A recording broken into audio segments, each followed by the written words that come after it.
No hemos permitido despido de trabajadores. En Europa ya hasta camiones están sin chofer. Pensaba que nunca va a llegar a nuestro país. Pero lamentablemente, será cada organización gremial como defenderá a sus trabajadores. Soy especialista en crecimiento económico con y sin dinero. Dije, sé cómo hacer crecer la economía. La economía está 11% arriba de cuando asumimos. Dije, sé cómo terminar con la inflación. Venía al 300%, está en el 30%.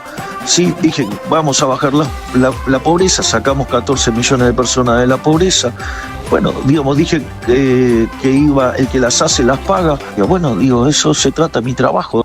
El antiperonismo es solo llegar para sacar al peronismo y después no hacer absolutamente nada. O gobernar para los grupos económicos que los ponen ahí y que en definitiva son los que han armado la estructura que hoy tiene presa Cristina o que los tiene a ellos en el gobierno, porque en definitiva son empleados de la JP Morgan, de los grupos de interés y financieros de Estados Unidos y de los fondos buitres. No me cabe duda que Cristina fue presa el día que no le quiso pagar a los fondos buitres. Una mujer que se plantó ante el mundo, ante un montón de machos, a decirle: yo a ustedes no les voy a pagar la deuda, la vamos a reestructurar lógicamente como debe ser, pero a ustedes usureramente no les voy a pagar. Y ese día empezó el camino que la llevó a Cristina presa. La García, en Somos Radio. Gente de todos los lados, vientos amigos de Dios, carguen sus armas, aunque sea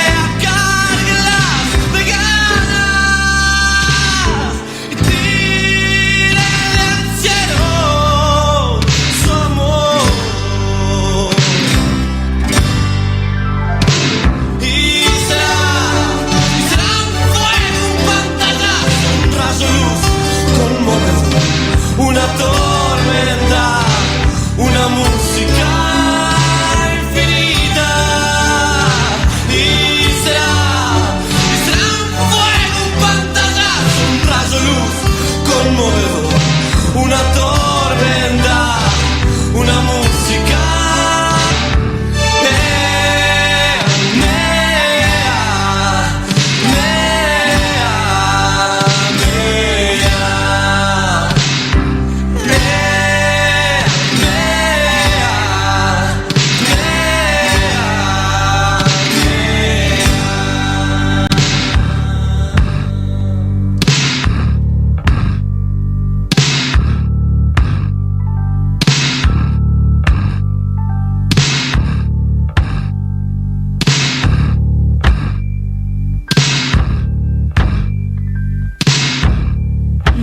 Hola, ¿qué tal? Aquí la radio. A la hora más caliente del sol nos encontramos hoy y cada día, aún con este fresquete, ¿eh? Qué días fríos están tocando y nublados, para algunos más nublados que para otros. 12:10. ¿Cómo les va, compañeros? ¿Cómo salí de esas nubes, Agustín Caballero? Mi vida está arruinada. Ay, Dios. Mi vida está arruinada. Nunca comí yogur. ¿Se terminó? Mi vida está arruinada. ¿Qué pasó? A ver, ¿qué no pasó? Contale a la García, la radio de las madres. Contá. Bueno, ayer San Lorenzo firmó otro de los episodios más funestos en su historia moderna, después de perder ante Recoleta de Paraguay como local y consiguientemente quedar eliminado de la Copa Sudamericana, ¿no? ¡Los pituquitos de Recoleta! Una cosa es indescriptible lo visto ayer. Lo bueno es que el sábado hay elecciones, ya vamos a hablar de eso igual, y es momento ya de ir sacando el sabinismo de San Lorenzo, ¿no? De finalizar de una vez con esta lógica lamencista tinelista que viene arrasando y destrozando al club de nuestros amores durante ya más de 10 años. Grave. Claro, ¿no? La vida. Mi vida está arruinada, acaba de decir. Hay esperanza todavía, no. Yo creo que ¿Cuál esperanza? Por hoy. Tu vida está arruinada hoy. Sí, estas 24 horas son muy duras. 24 horas. Son 24 Esta convalecencia en emocional. 48 horas empezás a repuntar. Sí, ya mañana estoy bien, pero hoy es imposible. Hoy es dramático. Un día intransitable. Nivel de dramatismo, Dios, ¿no? Yo lo entiendo. Voten bien. Voten bien. Uy, Dios. Voten bien en general. Voten bien, no importa cuando leas esto, sería. Es un doble mensaje, ¿no? Claro. ¿Vos alguna vez te pasó así de sentir que tu vida está arruinada? Sí, claro. No tiene más sentido La nada. semana pasada.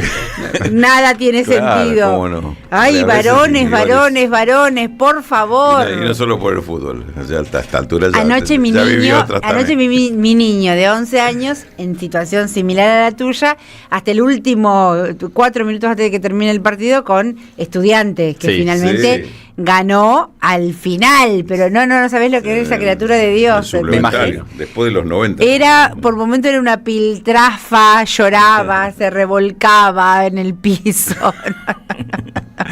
Mostraron a alguna gente en la platea que se veía igual en No, la, me imagino, en la claro, cámara. claro, Qué lo vi. muchacho, no sé. Y faltando 4 minutos, Mikel Amondarain, de cabeza. Amondarain metió el gol. Tremendo. Ay, Para Dios. peor, fue al bar. Fue al bar. O sea, había que esperar Claro, que decidiera. no. La Bueno, decisión esa previa que fuera gol. Ahí también está la fortuna, ¿no? Porque Estudiantes, Amondarain termina estando habilitado por un jugador que se resbala. Porque se cayó. Claro, exactamente. se Y cayó. San Lorenzo, Aparte se rebaló con el pie para atrás. Y si no se Yo hubiera decía, rebalado. ¿fue o no fue? Shh, cállate.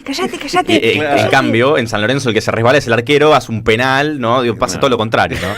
Una cosa. Bueno, porque además San yo Lorenzo. intentaba hablar de otra cosa. Perdón. Intentaba cambiar de tema para que, No, pero para ¿sabes que qué pasa? empieces el camino de la recuperación. San Lorenzo, además de estar mal conducido, tiene malísima fortuna, no mala, malísima fortuna. Está meado, esa es la palabra. Este termo prestado tiene un escudo. ¿De qué es este escudo? ¿Cuál? Unión de Santa Fe. Ah, de Santa Fe, claro. Ah, de Unión. Sí. Sí, Ahí está, que es Gary, ¿no? Gary, ¿vos estás bien? Sí, el cuadro de tus amores. Ponele. Bien, dice. Está todo bien, todo bien. No está muy convencido. Bueno. Yo anoche puedo, mañana anoche puedo. Me pasar pusieron mal.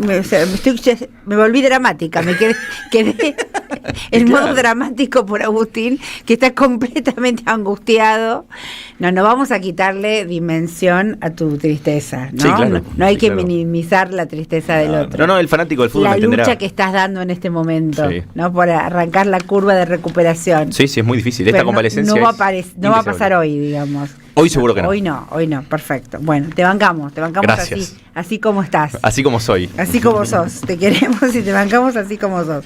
Bueno, el contenido del clip, vamos a la parte bien potente que arrancamos este programa. Este programa no arranca con el saludo, tiene como distintos momentos de inicio, ¿viste? Es un programa que va empezando siempre. Arranca con el clip, ¿no? A cargo de nuestro equipo de producción, Mariana Collante, con muchísimo criterio. Escuchaban ustedes a Washington Uranga en el programa de Pablo Caruso. Casi toda la cúpula de la Iglesia Católica piensa en los términos que expresó García Cuerva en el Te Deum, importantes definiciones, y lo que venimos hablando de García Cuerva, cómo marca la cancha y se le dice, le canta las 40, ¿no? Ya sea a Milei o a Jorge Macri, etcétera. Juan Carlos Molina, en 1111, el diputado y también sacerdote. Aunque el gobierno insista, el Vaticano no dio ninguna señal de que el Papa viajará a la Argentina. Pablo Moyano, que estuvo en Futurock, rechazamos el avance de la IA. En Europa ya hay camiones sin choferes. No sabía yo, mirá. ¿En serio? Impresionante. No, tampoco lo sabía. Javier Milei en Radio Mitre, lo escuchaban ustedes. Yo dije que soy especialista en crecimiento sin dinero. Hice crecer al país, dice. Hice crecer al país y saqué a 15 millones de la pobreza. Él se sostiene en sus 7, ¿no? Sí, Se para ahí. Yo creo que es al revés, que son expertos en hacer dinero sin crecimiento. Claro, tal cual. Y Rodrigo Lucich, que estuvo aquí en el programa de Caballero de Día, de Roberto Caballero, el antiperonismo llega al poder para no hacer nada o para hacer lo que le dicen los grupos económicos. No me cabe ninguna duda de que Cristina fue presa cuando decidió no pagarle a los fondos buitre. Unas frases de luego de una entrevista. Yo le venía escuchando a Caballero comentar la entrevista de Lucich, aquella otra, y hoy estuvo en el programa, muy interesante. 12 y 16 minutos. La García. Sabemos que parece radio, pero son abrazos.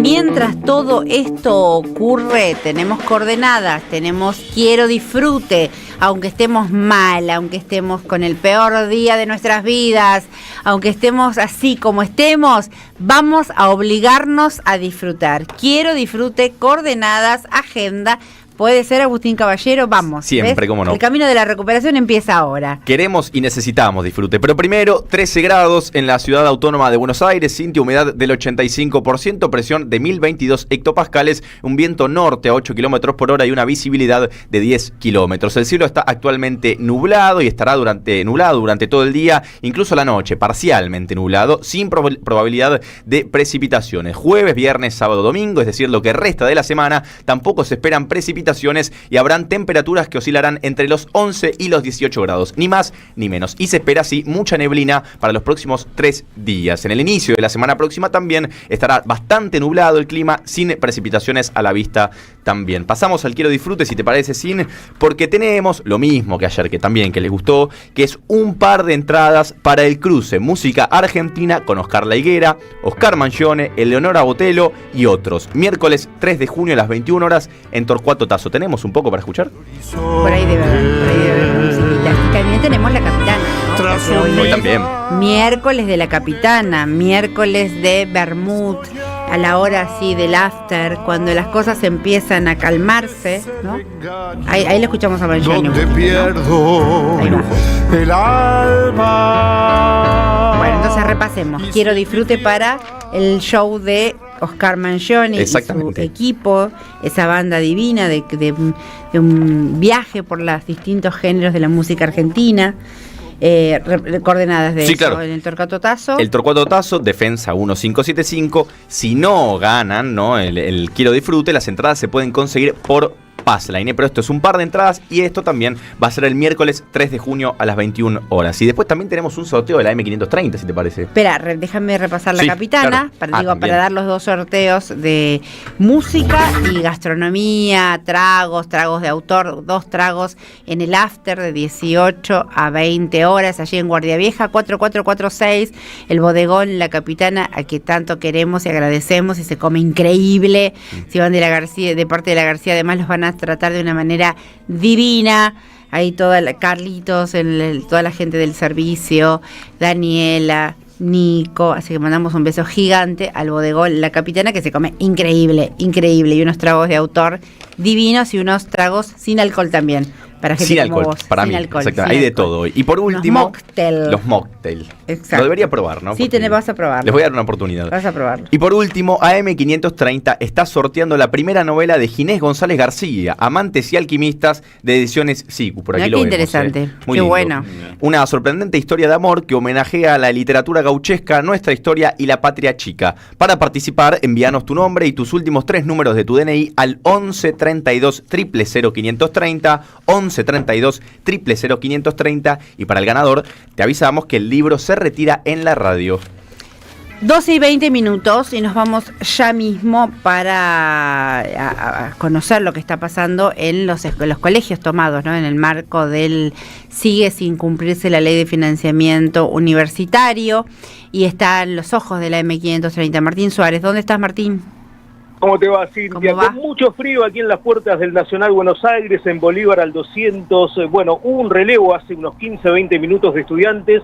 Los 250 o 300 estudiantes que pasaron la noche en este histórico edificio fueron relevados por otros compañeras de diferentes divisiones, claro, para resguardar todas las instalaciones, para que no ocurra nada y para seguir con esta jornada de lucha que tiene que ver con el reclamo nada más y nada menos de la ley de financiamiento universitario del gobierno de Javier Milei. Recordamos, para aquellos desprevenidos, que tanto el Carlos Pellegrini como el Nacional Buenos Aires son colegios preuniversitarios que dependen directamente de la UBA, de la Universidad de Buenos Aires. Lo que le quitas a la UBA repercute directamente en toda la comunidad educativa de estos dos colegios secundarios. Una medida de fuerza estudiantil, en este caso, que tomaron la posta cuando quedaron de alguna forma motivados por lo que fue la masiva movilización de hace 2 semanas de toda la comunidad educativa universitaria, que también se realizó no solamente aquí en la ciudad de Buenos Aires, sino en toda la República Argentina. Hace minutos hablamos con Ona Mongerfeld, que es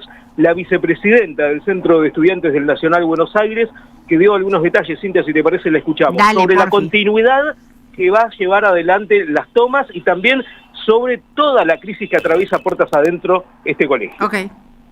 Después de la marcha quedó un clima muy fuerte en el cual los estudiantes pedían continuar con esta lucha, por lo que se convocó a asambleas para votar posibles medidas de lucha. Hubo una unidad por parte de las agrupaciones en mocionar tomas, la diferencia era los horarios. Se terminó decidiendo en principio que la duración de la toma se vaya decidiendo día a día, es decir, que haya asambleas todos los días para decidir la continuidad de la medida. Ona, y contame, ¿cómo se nota la crisis puertas adentro del Nacional Buenos Aires? Estamos en una situación recontra complicada como colegio preuniversitario, lo vemos todos los días en el colegio, con docentes que cada vez deciden irse más seguido. Tenemos cátedras prácticamente vacías, docentes que no quieren tomar nuevas horas. El Colegio Nacional de Buenos Aires tenía docentes que anteriormente cobraban un 30% más que los docentes de colegios secundarios de capital, que actualmente están cobrando un 30% menos, sin mencionar que perdieron un 40% de su adquisición. Falta de papel, falta de cartuchos para imprimir, viromes, goma, plasticola, tiza, borrador, elementos básicos, Cintia, faltan. No estamos hablando solamente del salario de los docentes, de los profesores que son de primerísima categoría, que trabajan también muchos de ellos en la Universidad de Buenos Aires, en diferentes facultades, y que vienen acá también a dictar las clases a estos chicos que están esperando desde hace mucho tiempo, cuando comenzaron el ciclo electivo, tener una semana de jornada normal, pero obviamente hay una medida de fuerza mayor que tiene que ver con este pedido, con esta exigencia de que se implemente cuanto antes la ley de financiamiento universitario, y es por eso que ahora los chicos son los que toman la posta, y a partir de las 4 de la tarde va a haber una nueva asamblea para determinar si esta toma se extiende por 24 horas más. ¿Sí? Mañana va a haber elecciones gremiales de los docentes universitarios dentro del Pellegrini y también del Nacional Buenos Aires. Ahí van a descansar con la toma y después van a retomar para ver cómo siguen toda esta medida de fuerza. Cintia. A micrófono abierto, más que nunca. Martín, gracias. A vos, hasta luego. Hasta luego.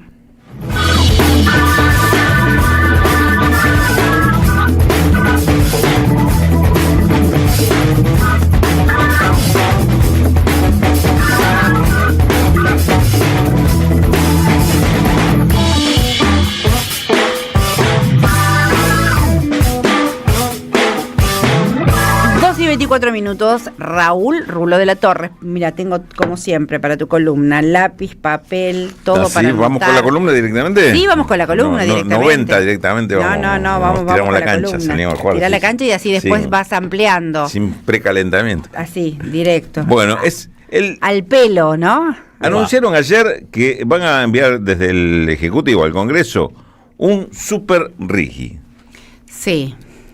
Ya un caso tan grande que ahora te tiran un super rigi. O sea, del fracaso al super fracaso sería. Ahora lo miré con muchísima atención, porque me llamó mucho la atención, y a ver si les puedo compartir alguna de las cuestiones. Bueno, es larguísimo. Sí. Estudié para hoy.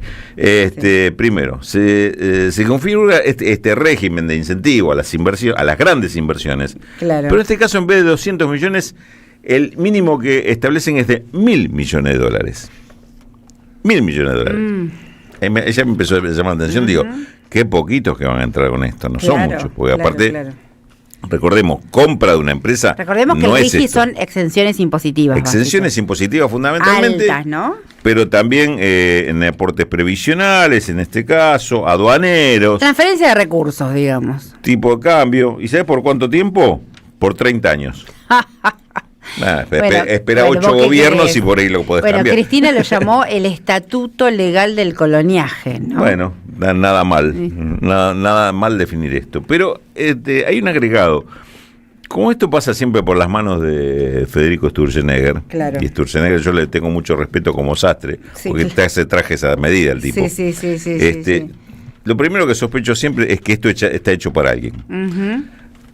Con eso de los $1.000 millones ya me queda claro que no está hecho para muchos. ¿No? Además, ¿en qué rubros, digamos? ¿Quién aclaraba? Ahora te leo, porque lo voy a leer, como está mencionado el rubro. Aclarando esto, cuando se hace una compra de una empresa que existe, eso no es inversión, no es transferencia, un cambio de dueño. Ponele. Se supone que es nuevo. Bueno, hasta ahí parecería ser que la ley establece eso. Pero habla de las industrias del futuro. Es decir, el RIGI para nuevas industrias, o sea, todas las que existen pueden desaparecer todas, pues más o menos el plan es ese, pero dice que tiene como objetivo, y en esto no dice, para el desarrollo económico, el incentivo a las exportaciones, creación de empleo, generación de cadenas productivas, lo que diría cualquier régimen de estos. Sí. Hasta ahí no dice nada nuevo. Sí. Pero dice que está destinado a las nuevas actividades económicas. ¿Cómo definen las nuevas actividades ¿Qué son las nuevas actividades económicas? Paso a leer y ustedes después me dicen que interpretan. Qué miedo me da ese. Paso a leer y después me dicen si interpretan o podemos llegar a interpretar algo de esto.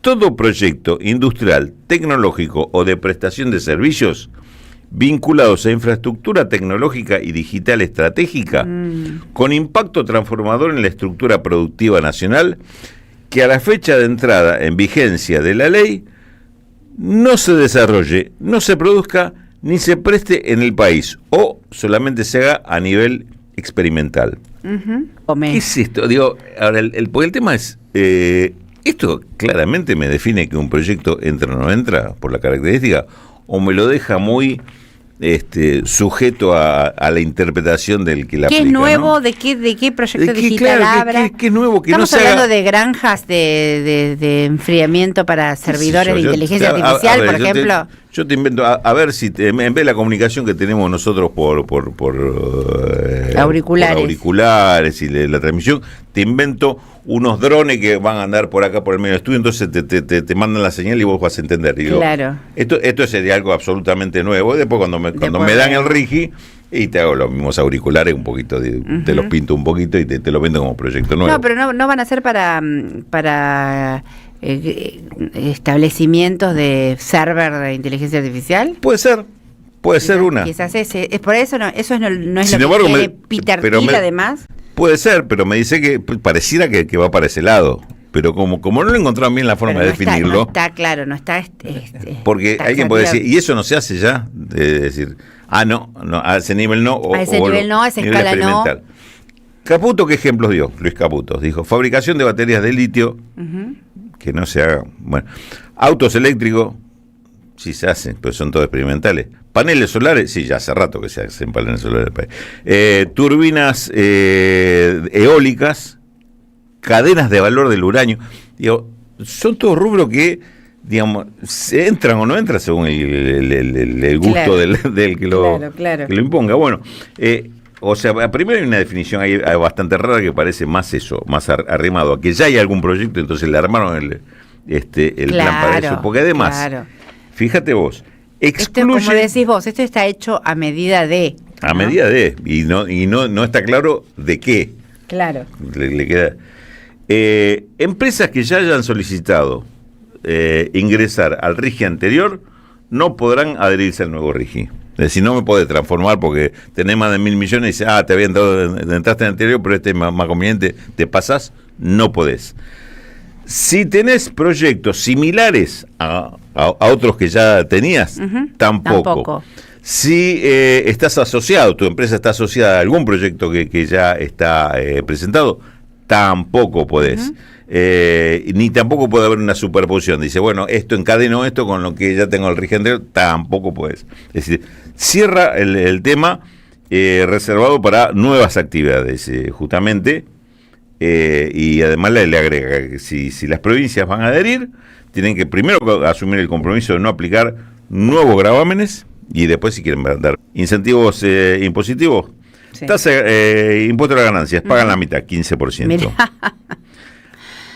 Este dato parece técnico, pero lo explico enseguida. Amortización acelerada para inversiones en bienes muebles y obras de infraestructura. Amortización acelerada quiere decir que si cualquiera de estos bienes está previsto en la ley impositiva que se amortizan en 10 años, es decir, cada 10 años le tomás como costo la 10ª parte del valor por desgaste. Entonces tengo un costo. Se amortiza. Amortización acelerada dice, bueno, en vez de 10 te lo dejo en 3, es decir, bajas el 33%. Es decir, no solo que pagas una tasa que es la mitad del 15%, sino que el balance impositivo te da mucho menos porque estás aumentando los costos que podés meter ahí.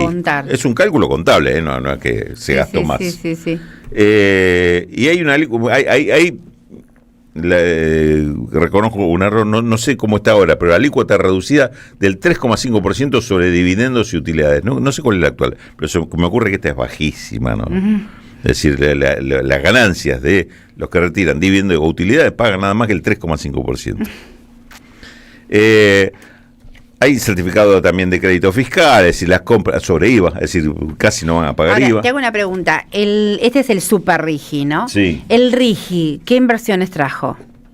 Muy poquitas. Hay anotados algunas, pero de minería, algo de energía y no humor. ¿Y qué hace pensar que va a haber que esto va a ser, va a traer inversiones? Si fuera mal pensado, diría que porque ya está armado algún negocio con algo. Si no fuera tan mal pensado, soy un poquito mal pensado, diría, lo hicieron con la misma expectativa que hicieron el otro, creyendo que con esto van a traer inversiones. La lluvia de inversiones no vino nunca. La otra vez le fallaron. Están, a ver, y si soy peor pensado todavía, diría, están rifando el país, le están poniendo bandera remate y encima te están regalando chupetines a la entrada, que eso, haciendo algo para lo que quieras, para que venga. Y hay dos condiciones más que todavía me parece que son más preocupantes, que estas parcialmente estaban en otro régimen, pero dice, alícuota para las contribuciones patronales, alícuota única, es decir, abarca el total de aportes del 10% sobre los nuevos empleos. Es decir, se me ocurre que están desfinanciando el fondo de garantía de los jubilados, ¿no? Un 10% no alcanza ni para la parte patronal, para obras sociales, para... ¿El fondo de garantía de sustentabilidad, decís? Sí. Me parece que siempre fue el botín deseado, ¿no? Exactamente. Y el otro importante es libre de disponibilidad progresiva de los cobros de exportaciones. ¿Qué quiere decir esto? Que cuando exportan, a partir de determinado momento, los tipos pueden no traer los dólares al país. ¿Se entiende? Exportás y dejar los dólares en una cuenta en el exterior. Al año de la inversión, al año de la presentación del proyecto o aprobación del proyecto, 20% de las exportaciones podés dejarla fuera. Después del segundo año, el 40%. Y después del tercer año... Es habilitar una fuga hermosa. Y después del tercer año, el 100%. Es decir... Dicho en el lenguaje vulgar que se utiliza en la economía y la finanza, para estos le abrieron el cepo. Vení, llévate todo. Le levantaron el cepo. Llévate todo. Llévate todo. Trae como quieras, traes inversiones, por ahí abajo dice además, traes las inversiones, no te vamos a obligar de que las cambie los dólares por peso y deja los dólares Banco Central. No. Llévate todo, quédate tranquilo, pero trae. Y el moño, como se decía, estabilidad normativa en materia tributaria, aduanera, seguridad social y cambiaria por 30 años. Claro. Esto es lo más escandaloso, digamos, porque te está regalando y rifando. Puede cambiar el gobierno, puede hacer lo que quiera, pero en cuanto me tocas algo de eso, te hago un juicio internacional y me llevo una fortuna. Claro. Esto habilita el fondo buitre, digamos, ¿no? Tal cual. Y evidentemente está cerrado para muy pocos todavía. Obviamente Palantir suena ahí como un candidatazo, pero se ve que esto está dibujadito para hacerle el negocio a alguien y rapidito, porque si se llegan a tener que ir, esto tiene que quedar instalado y los tipos, con los tipos adentro. Se hace rápido, se desactiva en 30 años. Claro, el otro dato es lo que vos marcabas al principio, Cintia. Hicieron un RIGI hace un año y medio. Claro. Si están haciendo este otro, porque el otro ya, muchachos, no sirvió, no le cumplió los objetivos a alguien. No habría cumplido las expectativas. Claro, ni siquiera el gobierno, a alguien, que es los que disponen este tipo de medidas. Y el otro, el fenómeno así como lo presentan las nuevas industrias, estás destruyendo las que están y me armamos un proyecto de nueva industria, me estás armando un nuevo modelo de país. Bueno, a todos, un aviso a todos. Se está laburando en eso, Este es un nuevo proyecto, un nuevo modelo de país y quieren dejarlo instalado antes de irse. Completamente extractivista, ¿no? Donde se habilita la fuga de capitales. En 3 años te puedes llevar todo, sería. Se lleva todo mientras te destruiste toda la industria manufacturera actual. Pagando el 15% de ganancias, no, es una barbaridad. Me parece que es un temita para meterse políticamente y empezar a accionar, ¿no? 12:36, la columna de Raúl Rulo de la Torre. La García, en Somos Territorio bonaerense. En cada una de estas nuevas escuelas hay chicos y chicas que empiezan un nuevo camino. En la provincia, la educación es el motor para construir presente y futuro. Gobierno de la Provincia de Buenos Aires. Prendida a la magia de los caminos, hay una radio que nunca se apaga.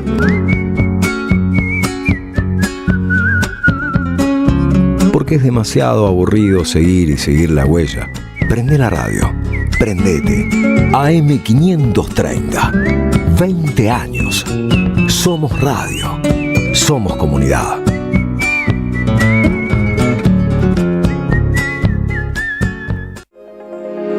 El municipio de Moreno pone a tu disposición Casa Pueblo, un espacio de acompañamiento pensado para recibir y escuchar a personas y a familias atravesadas por los consumos y las adicciones. Brindamos tratamientos terapéuticos gratuitos, talleres en prevención de consumos en adolescentes y jóvenes, grupos de contención para familias y referentes afectivos. Además, contamos con puntos de primera escucha que están en distintos puntos del municipio y una guardia de 24 horas solo para emergencias. Para más información, búscanos en las redes como Casa Pueblo Moreno. El municipio a tu servicio. Municipio de Moreno, donde crece la esperanza. Ahí, cuando te subís al auto, mientras remodelas tu casa o cuando abrís tu negocio todos los días. Te acompañamos en cada momento de tu vida para que puedas desarrollar tus proyectos con la tranquilidad y el respaldo de siempre. Llama al 0810-222-2444. Consulta con tu productora o productor asesor de seguros. Ingresá en provinciaseguros.com.ar o seguinos en nuestras redes sociales. Provincia Seguros, una empresa del Grupo Provincia. Número de inscripción 499, Superintendencia de Seguros de la Nación 0800-666-8400. Lo nuevo en Ediciones Continente. El goce de la crueldad. Argentina en tiempos de Milei, de Francis Rosenberg. ¿Podemos tolerar la política de la crueldad contradiciendo el preámbulo de nuestra Constitución? Un libro que recopila diversas perspectivas y analiza el fenómeno actual a fin de dar herramientas para transformar la realidad. Ediciones Continente. Editamos futuro con memoria. Ingresá a edicontinente.com.ar o al Instagram @edicontinente. Cámara de Diputados de la Provincia de Buenos Aires. Seguinos en nuestras redes sociales y entérate de nuestras actividades. Encontranos en X como @HCDiputados, en Instagram, Facebook, YouTube y TikTok como Diputados BA. También podés visitar nuestra página web y suscribirte a nuestros canales de difusión en WhatsApp y Telegram. Teatro Picadero. Vení a nuestro restaurante y completá la experiencia. Consultá la cartelera en teatropicadero.com.ar. Teatro Picadero, mucho más que un teatro. El destino de tus vacaciones está en Turismo Cabal. Viví los momentos que querés, con viajes armados a tu medida, con las mejores ofertas y los paquetes que buscas, con más de 35 años de experiencia. Entra en www.turismocabal.com.ar y encontrá las vacaciones que necesitas. Turismo Cabal, seguridad en viajes. Destinada a la cartera de consumo. Más información en www.turismocabal.tour.ar. Y de pronto, la radio te da la mano. La García. La información es un buen trato.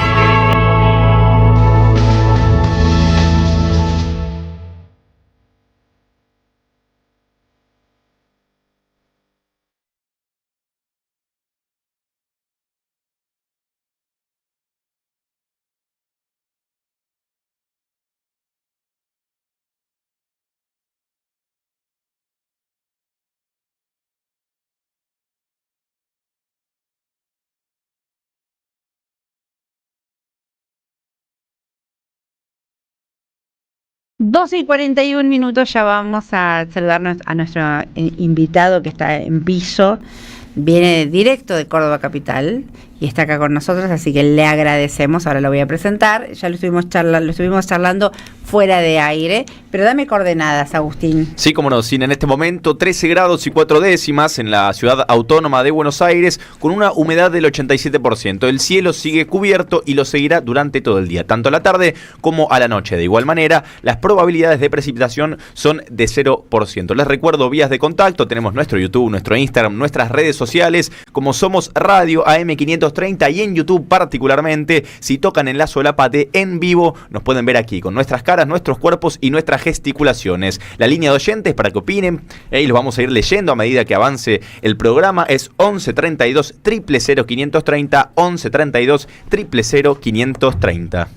Tenemos a otro García en la mesa. Esta es una mesa bien García. Y está con nosotros Luis Ignacio García. ¿Cómo te dicen, Luis? Me dicen Luis. ¿Luis? Sí. Ok. Gracias por venir. ¿Cómo están? No, gracias a ustedes por la posibilidad de estar acá. Es filósofo. Danos tus datos de presentación. Docente, ensayista, Yo filósofo. soy docente universitario en la UNC, en la Universidad Nacional de Córdoba. De filosofía. Sí, provengo de la filosofía y trabajo en distintos ámbitos. También en ¿Pero de qué das clases? Doy clases de estética en letras, doy clases de filosofía en la Facultad de Ciencias Sociales. Ajá, sí, seguramente a partir de esta entrevista también a ustedes está recién salido del horno, ¿no? Sí, hace poco, ya está rodando un poco. Andando sus primeros pasos. Y lo presentamos este viernes, también un poco por eso estoy acá. Claro. Fascismos Cosplay, crónica del desconcierto en el laboratorio argentino. Me encantó la palabra desconcierto, ¿no? Porque efectivamente se trata de eso. A ver, ayúdame, yo todavía no lo terminé de leer, lo repasé para la entrevista, pero prometo leerlo porque además me interesa mucho. Te decía antes de arrancar la nota que es importante justamente por el nivel de caos en el que, digamos, si antes vivíamos en sociedades caóticas al estilo de la teoría del shock de Naomi Klein, ¿no? Esta cosa de que nos atacan de distintas maneras todo el tiempo, por todos lados en shock, entonces uno no sabe cómo responder. La situación ahora se ha como profundizado, o te pregunto si crees eso, y la idea de este fascismo cosplay está, entiendo yo, corregime si me equivoco, que está atravesada por lo mediático ligado a las redes sociales, por cierta ironía, pero no sé si en el mejor sentido de la palabra, el análisis de las nuevas derechas desde sus propios ecosistemas, los límites que el movimiento nacional y popular ha encontrado o encuentra, quizás más que el límite podemos decir laberinto en el que se encuentran el peronismo, los peronismos, las izquierdas. ¿De qué un poco va de eso?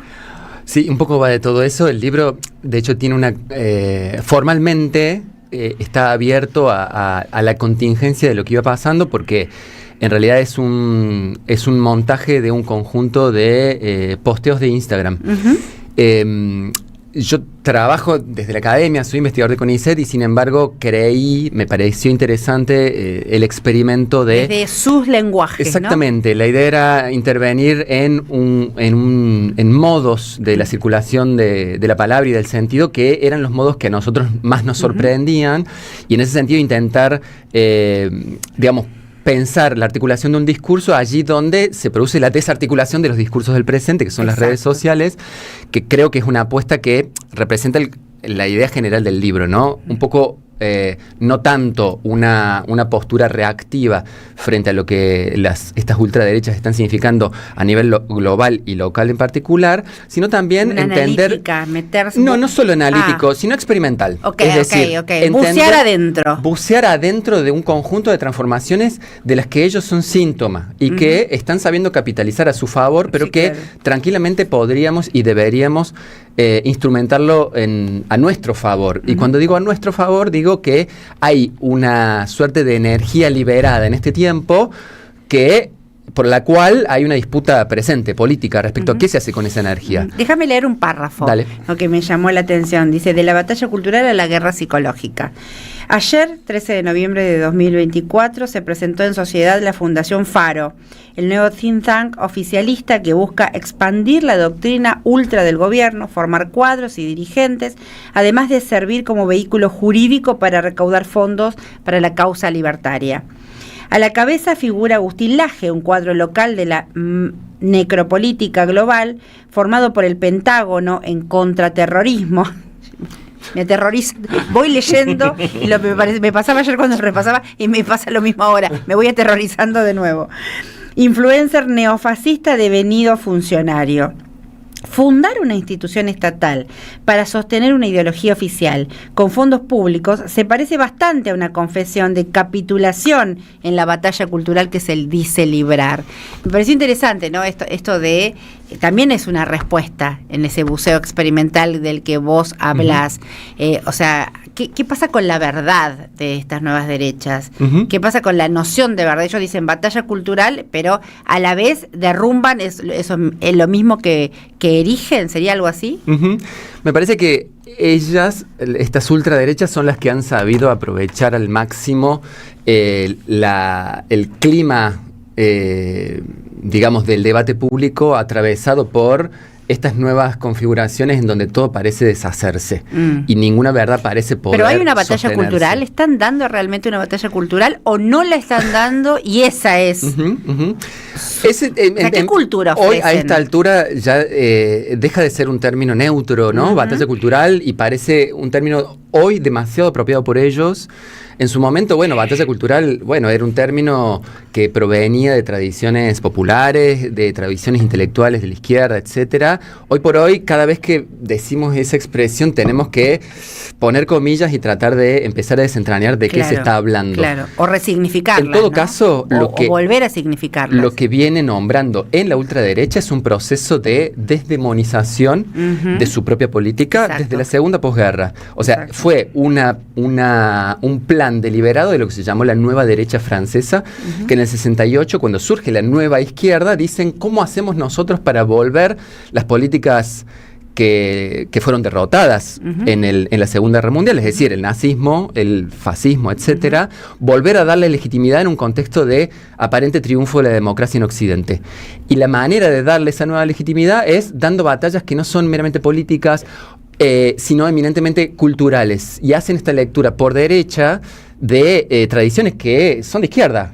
Por ejemplo, Gramsci, ¿no? La propia idea de hegemonía, la idea incluso de batalla cultural, lo que ellos llaman marxismo cultural, que fue la preocupación que a lo largo del siglo XX la izquierda occidental tuvo respecto a qué significa pensar la revolución no en Rusia, en donde la sociedad civil era escasa y vamos a decir en términos argentinos, la clase media no existía, en donde la toma del Palacio de Invierno alcanzaba para tomar el poder, sino que lo que hay es una gran sociedad civil compleja que implica un conjunto de mediaciones que obligan a un tipo de batalla que no es cuerpo a cuerpo con el poder, sino ir conquistando posiciones en el dominio cultural.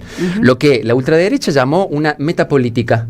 Esa batalla metapolítica, no meramente política, es la que fue dando este conjunto de intelectuales de derecha que llegan en nuestro país hasta la figura de Agustín Laje y que convierten a la batalla cultural en una suerte de proceso de blanqueo de las políticas fascistas de los años 50. A ver, una crisis del lenguaje político que habíamos porque ellos citan autores que nunca escuchamos o que los escuchamos de lejos o que eran digamos marginales, por decirlo, y los ponen en la centralidad. Toda la bibliografía que cita Milei, por ejemplo, o el propio Laje, ¿cómo decís?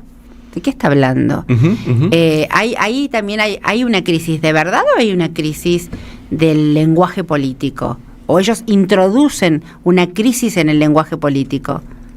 No, me parece que, que hay una crisis de la verdad, no hay ninguna duda, y eso fue diagnosticado de distintas maneras, dicho de múltiples modos. El modo que a mí más me interesa destacar en el libro es el que lo trabaja un autor norteamericano que incluso en su momento trabajó en la CIA, que es Martin Gurri, que habla de la rebelión del público, en donde él diagnostica que la distribución piramidal de la información propia de la sociedad industrial se rompe a favor de una distribución horizontal de abajo hacia arriba, piramidal de arriba hacia abajo en la sociedad industrial, horizontal de abajo hacia arriba en estas sociedades postindustriales, en donde el ecosistema de las redes habilita que cualquier cosa pueda ser dicha y que no haya criterios de jerarquización de los discursos, ¿no?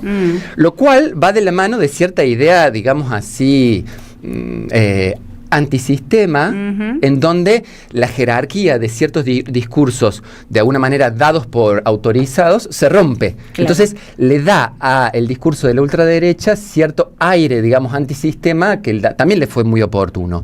Yo creo que el discurso de la batalla cultural es un discurso que pretende ser antielitista. Cuando uno, ya que lo mencionaste, el AGE, siempre el AGE menciona la virtud de Twitter como una virtud democratizadora, claro, en donde cualquiera puede decir cualquier cosa. Que es falso en un punto.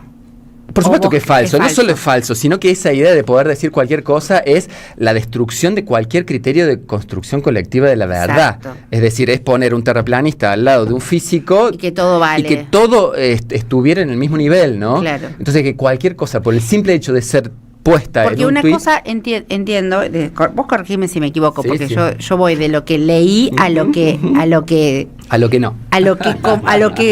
todavía no. A lo que todavía no y a lo que compongo mientras tanto, ¿no? Se trata de eso. Pero en todo caso, porque efectivamente la crisis no es nueva el concepto de crisis de verdad, pero en relación a todo esto, hay un derrumbe de la verdad. No es lo mismo que la verdad esté en crisis, a que hayan derrumbado la verdad y, por ejemplo, no exista la verdad científica, ¿no? Porque podemos decir que la verdad, ¿no? Foucault diría que es la verdad, si es con mayúscula, es la verdad dominante, la verdad del poder hegemónico. Ahora, la verdad es una puja de verdades, ¿no? Una puja de intereses también. Ahora, derrumbar la verdad es efectivamente que un terraplanista pueda digamos, tener consenso, ¿no? Naturalizar un discurso. Sí, son estas estrategias comunicativas, etcétera. En donde, Steve Bannon, que es uno de los ideólogos de las formas discursivas de las nuevas derechas en Estados Unidos, asesor en su momento de Donald Trump, tiene esta frase famosa, ¿no? Como estrategia fundamental, esta idea de inundar la zona de mierda. Literalmente. Claro, exacto. Flood the sun with shit, ¿no? Esa idea de que habría como estrategia deliberada la idea de acumular cualquier cosa que impida discernir. Exacto. O sea, el punto, lo que se ataca no es tanto la verdad, desconcierto. sino generar desconcierto inducido, digamos así. Exacto. No el desconcierto porque vivimos en sociedades seculares, sino porque además es hiperinducido en términos de quitarle a la gente la capacidad de poner discernimiento. en la mesa creencias, ¿no? Que de alguna manera de eso se trata también gran parte de este ecosistema de las plataformas digitales. A mí me ha pasado en experiencias televisivas encontrarme en una discusión argumental con panelistas que dicen, yo no sé nada, pero creo tal cosa. Entonces esa creencia puesta como verdad científica, digamos, ¿no? Sí, como verdad legitimada, porque la verdad ciencia, legitimada, acá hay un episodio que es clave para... Manu Saralegui. Hola, buenas tardes, perdón. Entra en escena. Vengo del doctor de mi hija, que es clave para el ascenso de la ultraderecha, por lo menos en nuestro país, pero no solo, que fue la pandemia, ¿no? Y hay algo de la pandemia como 17 de octubre de la ultraderecha, que también incluye a la crítica, no solo al encierro del Estado, sino también a el gobierno de los científicos. Esta idea, ¿no? Entonces esta idea de que por qué viene alguien y cree que puede decirme a mí lo que yo voy a hacer y que me dice que tiene esa vacuna que para mí es obvio que tiene el COVID, no el anticuerpo contra el COVID, ¿no es cierto? Claro. O que tiene no sé qué chip del 5G, no sé, ¿me entendés? Y esta idea de la descomposición implica, digamos, la extirpar del discurso público la posibilidad de construcción de criterios racionales de acuerdo, que por supuesto no implican la idea de una verdad total, una verdad única, sino compartir verdades. Y esa situación pareciera emparejarse muy modernamente ¿con qué? Con el escepticismo que todos tenemos. O sea, porque uno diría, bueno, ¿qué es lo nuevo del fascismo cosplay en relación al fascismo clásico? Que es un fascismo que puede prosperar sin la necesidad de una verdad única, sin la necesidad de un partido único, sin la necesidad de esos esencialismos diría, toda la segunda mitad del siglo XX criticó la primera mitad del siglo XX. La idea de lo total, de lo único, ¿no? De lo clausurante de la idea de la verdad. Vos citabas a un autor que es uno de los muchos que dijo, che, acá hay un problema y tenemos que tener un concepto dinámico, amplio, colectivo de verdad. No esa verdad única que se convirtió en la legitimación de los totalitarismos. Exacto. De pronto tenemos un fascismo que logra prosperar con esta idea de verdad ya no como verdad única, sino como la descomposición de esa verdad. Lo que pasa es que la vuelve atomiza, la vuelve atomizante, ¿no? La verdad está completamente fragmentada. Exactamente. Entonces esa fragmentación hace que también todo sea mentira. Exactamente. Y lo que sucede es que, digamos, entre el hiperescéptico y el hiperdogmático termina habiendo una equiparación total. Claro. El que no cree en absolutamente nada y el que adhiere de pronto, como dice Milei, el que se abraza a ideas, ambos comparten la ausencia de criterios para discernir qué es verdadero y qué es falso. En el libro es muy bueno. ¿Qué tal? Buenas tardes. ¿Cómo estás? Perdón. Lo leí con mucho interés el libro. Es bueno el concepto del cosplayer, porque de alguna manera aparece la relación de la ultraderecha. Bueno, Luis Ignacio le dice fascismo con la verdad, porque es un cosplay, ¿no? Quiere decir, estoy jugando a como si, o sea, me puedo disfrazar de algo, pero de alguna manera también lo digo sin decirlo, ¿no? Hay una muy buena metáfora que es la idea, cuando trabaja la idea de Conan, ¿no? En el libro, que es, bueno, todos, no es el rey está desnudo, sino que forzamos a decir que está vestido. Y hay que creer en que está vestido. Nos sirve también para pensar de qué manera están buscando construir verdades que se dicen a medias, a veces en chiste, con firmeza, ¿no? Pero que nos abre preguntas sobre, bueno, che, ¿será esta la manera, ¿no?, en la cual hay que construir verdad? Porque es una tentación también para el campo popular tratar de aprender cómo están manejando los signos, ¿no? Digo, hay que jugar más con los signos, capaz, o hay que buscar otra forma de aferrarse a la verdad. Bueno, esa es una pregunta. No, eso es una pregunta, es la pregunta filosófica de fondo en el libro, que por supuesto hay una apuesta.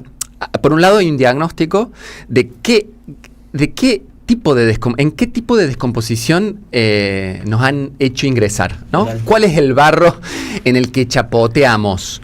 Porque ese barro en el que chapoteamos no es el de la crítica a la verdad que buena parte de los intelectuales de izquierda de la segunda mitad del siglo XX, incluidos, por ejemplo, zonas importantes del feminismo, etcétera, etcétera, la idea más posmoderna, digamos, han planteado. La palabra posmoderno trato de evitarla porque en general aparece como una especie de rúbrica casi de descalificación. Obvio. Para mí hubo una construcción de otros modelos de verdad que asumen el carácter contingente y el carácter colectivo y precario de la construcción de verdades. Que además la ciencia nunca fue otra cosa. O sea, cualquier teórico de la ciencia te va a decir, hay una idea de que la ciencia tiene verdades últimas y nunca es así. Siempre se revisa. Siempre alguien postula algo y otro le agrega otra cosa y después viene un tercero. Entonces aparece como una paciente y complicada y frágil construcción histórica colectiva en el largo plazo. Y fundamentada además, ¿no? Y fundamentada con experiencias concretas, con dinámicas, etcétera, etcétera. ¿Qué pasa en la actualidad? Oscilamos en las dos cosas que vos dijiste, oscilamos entre esta especie de barro horrible de la ausencia completa de verdad y de aspiración a verdad, en donde cualquier cosa puede ser creída porque nada en realidad es creído, no hay ningún criterio. Entonces, entre ser un absoluto escéptico y ser un dogmático, insisto, es lo mismo, porque ninguno de los dos tiene estos criterios racionales para contrastar con la experiencia, para proyectar con la experiencia de un otro, etcétera, etcétera, sino que sencillamente se adhiere a creencias porque sí. ¿Se entiende? Bueno, por un lado ese barro y por otro lado cierta reacción del campo popular o izquierdista que cree que hay que volver una suerte de verdad rígida, que eso suceda a nivel tanto filosófico como político. En términos políticos, la doctrina. Distintas doctrinas que se postulan, bueno, paradigmáticamente la doctrina peronista que prospera bajo la forma de la recuperación de cierto peronismo más de derecha, en donde lo doctrinario y las 20 verdades pareciera ser la manera de contrastar contra la posverdad. En términos más filosóficos, la idea de una verdad rígida y dura y universal y para todos, el famoso universalismo de la razón moderna, que tampoco es la solución. Tuvimos un montón de debates que plantearon, los pueblos originarios tienen otra manera de ver la realidad y la naturaleza, por ejemplo, de la que nosotros deberíamos valernos y contrastar nuestra visión de la naturaleza para construir otra idea de verdad. Entre el escepticismo absoluto, que es lo mismo que el dogmatismo, y el retorno a verdades firmes, para mí lo que tenemos que construir es la vieja idea de la verdad como construcción histórica y colectiva, que es nuestra noción de siempre, tanto en la ciencia como en la militancia. Eso fue. Una puja de verdades. Estoy tentado a discutir lo de la doctrina peronista. Sí, yo ya sé. Estoy yo tentado ya sé. porque por ahí no es la única forma posible de pensar la doctrina. Es una perspectiva, ¿no? De la discusión sobre la verdad. Hay una pregunta, espacio para una preguntita más. Sí, dale. Para también tensar un poco, en el libro también aparece no solamente esta idea de una lenta y paciente construcción colectiva, sino también aparece por momentos una idea de la insurrección, ¿no? Quiere decir, está la guerra del poder, digamos, ¿no? Una perspectiva de guerra total, ¿no? Esto de la fragmentación. Y vos también decís, bueno, la insurrección como lo democrático que está fuera de la democracia. Exacto. Como también otro camino que por ahí diagnosticás como que hay que prestar atención. Sí, totalmente. ¿Qué sería que, cómo te lo imaginas eso? ¿Por qué te parece polémica la pregunta? No, polémica, no. No, sí, totalmente. Digamos, me parece eje, que hay, ¿no? Sí, perfecto. Es que para mí hay, por un lado, un conjunto de verdades pacientemente construidas en el campo popular, democrático y progresista que están queriendo que nosotros las tiremos por el resumidero, que son las militancias de nuestra postdictadura, los derechos humanos, los feminismos, los ambientalismos, las discusiones de raza, todo eso la que política quieren... misma, ¿no? La militancia peronista que abraza todas estas cosas también, quisiera decir, ¿no? Exactamente. Sí. Por un lado, ese conjunto, y por otro lado, en términos más metodológicos de la forma de nuestras luchas, yo creo que está habiendo una discusión, que no yo solo participo de ella, quiero decir, no es que yo la ponga sobre la mesa, sino que está sobre la mesa, respecto de la violencia. ¿A qué me refiero? Me refiero a el modo en que la idea de democracia del 83 para acá se construyó a partir de una exclusión absoluta y total de cualquier forma, idea, concepto o práctica de una violencia popular, ¿no? Y lo que muchos vienen diciendo es, ojo, porque ese fue uno de los resultados de la postdictadura, pero es un resultado que deberíamos saber revisar y aprovechar quizás este momento de violencias diseminadas para repensar también nuestras formas de la violencia. Y con esto creo que nadie de los que plantea este tema, digamos, piensa resituar los debates sobre la lucha armada, aunque siempre es pertinente volver sobre esas discusiones, sobre los 70 en general, sino sobre la manera en que los momentos de transformación democrática nunca fueron momentos meramente pacíficos, ¿no? Y el ejemplo del 2001 siempre está a la vista. El momento del 2001 es un momento en donde la idea de una democracia insurrecta o la idea de una violencia democrática están ahí.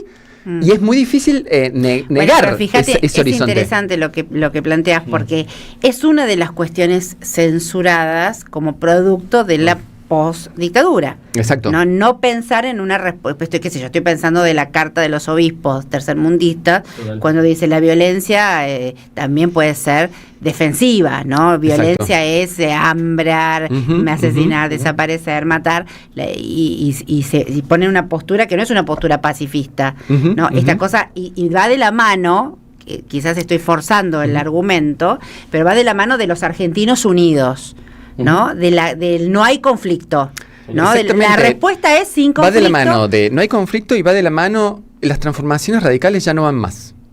Claro. Hay un conjunto de consensos que ya están dados, que es la democracia capitalista. Y hasta ahí llegamos. Sí, hasta ahí la democracia, general, ¿no? Por eso, sobre todo digamos, ese es el marco democrático posible, ¿no? Exactamente, entonces la idea de una transformación radical se ve obturada por muchas razones, entre ellas porque no estamos dispuestos a dar una discusión respecto a que esa transformación muy probablemente sea violenta, y eso no es un problema, no puede serlo, porque la democracia jamás se fundó en la Junta de Firmas. Bueno, la Revolución de Mayo, sin ir más lejos, ya que estamos en la posesión de Mayo, no fue no fue justamente una insurrección. El Cordobazo, el viernes celebramos un nuevo aniversario del Cordobazo, y el Cordobazo fue un momento insurreccional, y son los grandes momentos fundadores de democracia, ¿no? Entonces ahí es donde me parece muy importante las dos discusiones, ¿no? ¿Cuáles son las agendas de un posible gobierno futuro y por qué buena parte de las militancias y agendas de estos 40 años tienen que ser recuperadas y no condenadas? Y en segundo lugar, ¿cuáles son los métodos? Si nosotros apostamos por una transformación radical, que es lo que el mundo está pidiendo a los gritos, una discusión sobre la violencia va a ser necesaria. Porque no va a no ser violento, por el contrario. El balance del libro es: vivimos una época de deflación y crisis de las mediaciones en general. Total. Por lo tanto, cuando este explote, va a explotar con muchos menos mediaciones que en el 2001. No, Bolivia hoy, ¿no? Sí, Bolivia es un caso. Bolivia hoy veía un caso, inclusive el caso de una de las víctimas de la represión. Posteaban ahí lo que lo estaban velando inclusive en la calle, y las respuestas de los mensajitos, viste, que están abajo, de una violencia absoluta, diciendo, bueno, lo mataron, si hubiera estado trabajando no lo hubieran matado, llévenselo a Evo porque Evo es el culpable de esto. Digo, era muy violento, muy agresivo con alguien que estaban velando a un pero ¿no? Me parece que la propuesta es de otro tipo de violencia, o sea, resignificar. A ver, yo lo voy a decir. Ni siquiera me atrevo a decirlo, pero el campo popular, por dar un lugar que nos convoca, digamos, ha perdido la capacidad de responder de manera violenta. O sea, y la violencia no malentendida, o sea, no toda violencia es mala. No, en este caso estoy hablando de una violencia defensiva. Por eso yo me acuerdo de charlarlo incluso con un cura tercermundista, ¿no? En un momento, ¿viste? Uno crece con la idea del pacifismo, ¿no? El post-83 ha generado una línea de pensamiento pacifista, digamos, que no necesariamente es pacífico, digamos, ¿no? Esa línea, muchas veces línea esconde, ¿no? Una cantidad sobre todo acepta, creo yo, ¿no? Exacto. De un cura tercermundista me dice, bueno, depende, si entran a tu casa y está en juego tu familia, no sé si vos no tenés que tener una respuesta. Y fue la primera vez, era adolescente, y la primera vez que yo me topé con una perspectiva de una violencia defensiva, digamos. O sea, pero nosotros hemos perdido esa capacidad, ¿no? Justamente por los discursos, ¿qué queremos? Queremos que todos los argentinos estemos unidos. No hay, para un argentino no hay nada mejor que otro argentino. Y eso no es real. Eso es un discurso que anula. Entiendo yo que estás diciendo eso, ¿no? Que invisibiliza violencias que están operantes. Y el gobierno que venga para romper lo que este fascismo cosplay instaló, va a necesitar una respuesta radical, ¿no? Lo hemos dicho, estábamos hablando, vos me preguntabas de qué hablaron antes, hablábamos del super rigi. El super rigi que Cristina lo planteó como el estatuto del coloniaje del siglo XXI. Ahora por 4. ¿No? Ahora el mismo, pero por 4. Ahora el super rigi, claro, que los otros fracasaron. Habla de las empresas que son empresas expoliadoras, extractivistas, donde digamos la materia prima de esa inversión va a ser extracción de recursos naturales como mínimo, van a pagar el 15% de las ganancias, se pueden llevar, en 3 años, ¿no, Rulo? En 3 años te pueden llevar todo, el 100% de las exportaciones, etcétera. Es una gran y absoluta transferencia de recursos. Frenar eso va a tener que ser violento. O sea, quien se atreva. O por lo menos firme, de mínima firme. Sí, pero va a afectar intereses muy fuertes. Hay una discusión, perdón, abierta. No sé, ustedes me dicen si hay que cortar, pero. Y tenemos que cortar, pero bueno. En el libro de Diego Stulwark, que también dialoga, creo, con el tuyo, el temblor de las ideas, Diego dice una cosa que es. El 2 de septiembre de 2022, que también está en tu libro muy presente, que es el día después que le pone un fierro en la cabeza a Cristina. Es la primera vez que se llena una plaza y no pasa nada. O sea que la tradición que tuvo las militancias en la Argentina tuvieron que ver con que la movilización pacífica fue capaz. Vos llenabas la plaza, el gobierno de Cristina, antes, en los 90, llenar la plaza tenía un sentido. La época de Milei, que viene después de ese momento, es una época donde vos podés llenar la plaza y las universidades siguen desfinanciadas, ¿no? Claro. Entonces también habrá una pregunta sobre... Bueno, obviamente la plaza hay que volver a llenarla. La pregunta es con qué contenido, con qué metodologías, con qué ideas y con qué fuerza, ¿no? Sí, me parece que estamos en un momento de revisión necesaria y esa revisión no puede ser meramente defensiva. Total. Y en general, el modo de la ultraderecha ha dejado como a la defensiva o acorralado en lugares de defensa de lo poco que queda en pie a, digamos, las fuerzas democráticas en todo el mundo, ¿no? Es una polarización asimétrica no solo en los contenidos, también en las formas, digamos, Exacto. ¿no? Porque la ultraderecha también puede financiar grupos pseudofascistas que van y que ponen una guillotina, ¿no? Ellos también innovaron en las metodologías cuando nosotros retrocedíamos. ¿De qué habla cuando habla de futuro este libro? Cuando habla de futuro, yo creo que el libro bueno, cuando puedas atravesarlo, es un libro que no ahorra incertidumbres, ¿sí?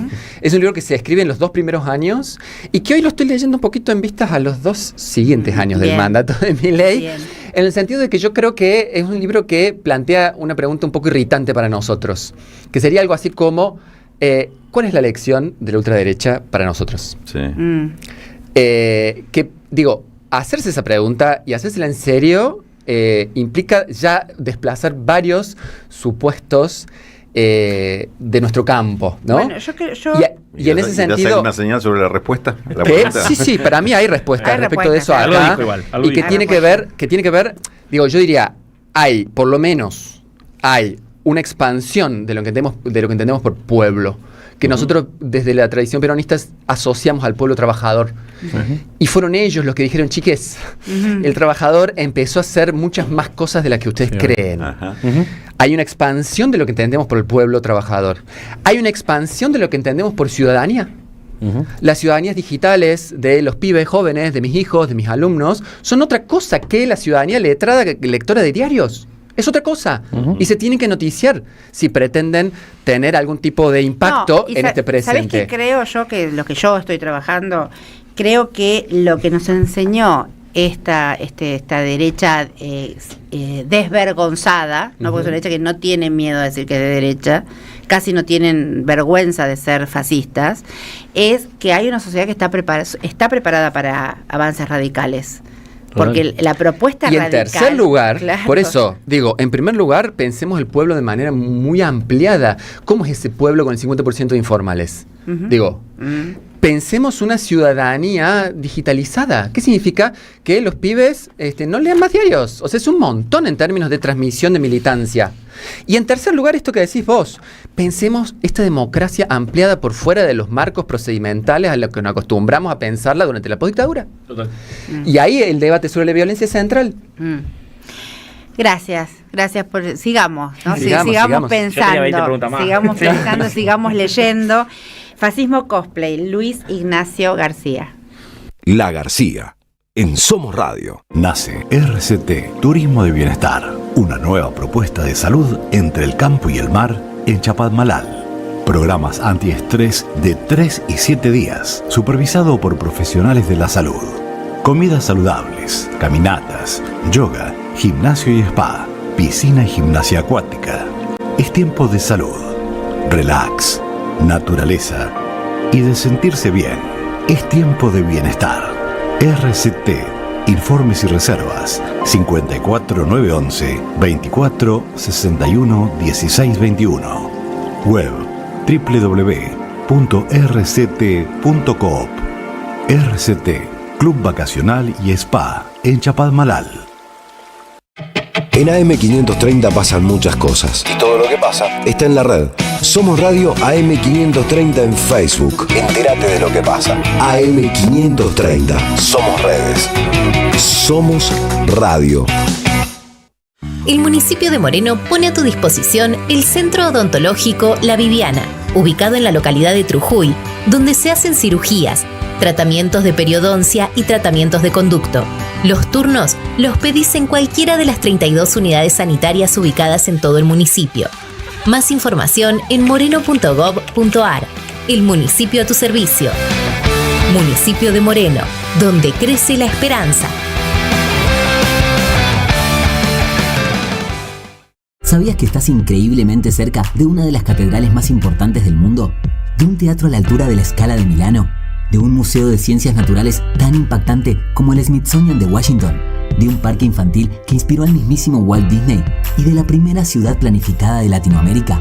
Sí, todo eso lo encontrás en La Plata, además de una increíble gastronomía, los mejores planes y plazas diseñadas para enamorarte. Redescubrí La Plata. Estamos acá, increíblemente cerca. Municipalidad de La Plata. Carlos Polimeni está en AM530. Teresa Parodi, autora y compositora, buenas tardes. Hola, querido, qué hermoso hablar. Yo por mí, vos seguís hablando, yo me quedo acá y te aplaudo y te escucho y me emociono. ¿Qué estaba pasando afuera que escribiste Nos tiran a matar? Muchas imágenes fuertes de la violencia que vivimos hoy, ¿no? En todos los sentidos, que está metafóricamente dicho, nos tiran a matar, pero porque creo que nos tiran a matar con todo lo que encuentran. No sé si solamente con balas, como le pasó a Cristina, sino nos intentan matarnos agrediéndonos, violentando, mintiendo, agraviándonos, insultándonos, nunca con argumentos, ¿no? A las 14, la tarde con Polimeni, en AM530. 20 años. Somos radio. Somos comunidad. Te esperamos en el Centro Cultural de la Cooperación Floreal Gorini para disfrutar de teatro, danza, música, espectáculos para las infancias, conferencias y presentaciones. Podés compartir un rico café o leer un buen libro en la calidez de nuestra planta baja.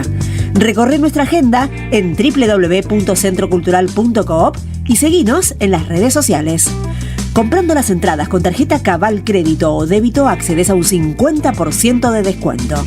Centro Cultural de la Cooperación Floreal Gorini, Avenida Corrientes 1543, Ciudad de Buenos Aires. Una experiencia cultural y cooperativa.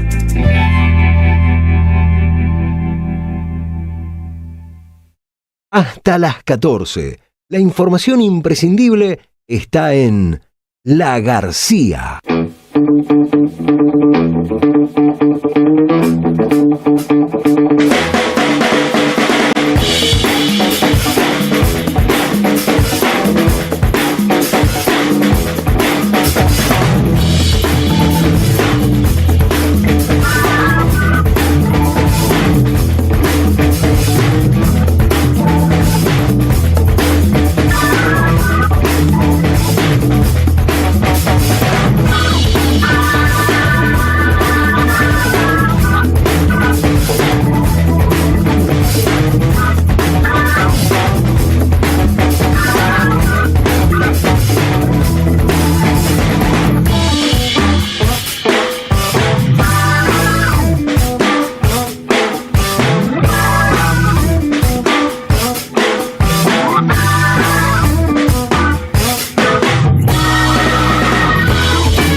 Minutos, aquí estamos, perdón, tuvimos un problemita que se nos cayeron algunas cosas y además nos quedamos pensando y debatiendo, ¿no? Sobre tantas cosas, sobre este presente, sobre el futuro, sobre hacia dónde tenemos que ir. En fin, nos interpeló el libro de Luis Ignacio García, Fascismo Coldplay. Y ahora nos vamos, paremos la pelota. Hagamos un parate de pelota. ¿Estás mejor? Una vez. ¿Estás mejor, Agustín? Lo voy a pensar. ¿Me das coordenadas? Sí, claro, cómo no, eso seguro. En este momento, 13 grados y 4 décimas, Cintia, en la ciudad autónoma de Buenos Aires, con una humedad del 87% y presión de 1021 hectopascales. Mucha gente participando del Quiero Disfrute. Les quiero agradecer a todos. Muchísima gente. 3 y 19 minutos. Paremos la pelota, hacemos un gesto poético porque el caos nos rodea y nosotros vamos a resistir. Por detrás de mi voz, de Circe Maya, es poeta, narradora y traductora nacida en Montevideo en 1932. Reside en la ciudad de Tacuarembó y gran parte de su vida la dedicó a la docencia. Su marido fue preso por la dictadura militar y ella destituida de su cargo como profesora secundaria. Sobrevivió dando clases particulares. Circe Maya comenzó a construir su obra en 1958 y con el tiempo se convirtió en una de las poetas más importantes de su país y es nuestro gesto poético. Por detrás de mi voz, escucha, otra voz canta. Viene de atrás, de lejos, viene de sepultadas bocas y canta. Dicen que no están los muertos. Escuchalos, escuchá, mientras se alza la voz, que los recuerda y canta. Dicen que ahora viven en tu mirada. Sosténlo con tus ojos, con tus palabras.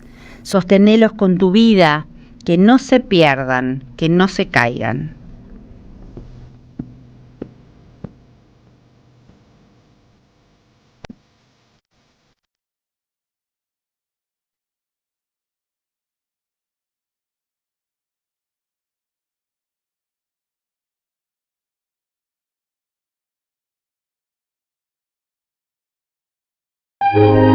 La García, siempre con el vértigo amoroso de la verdad.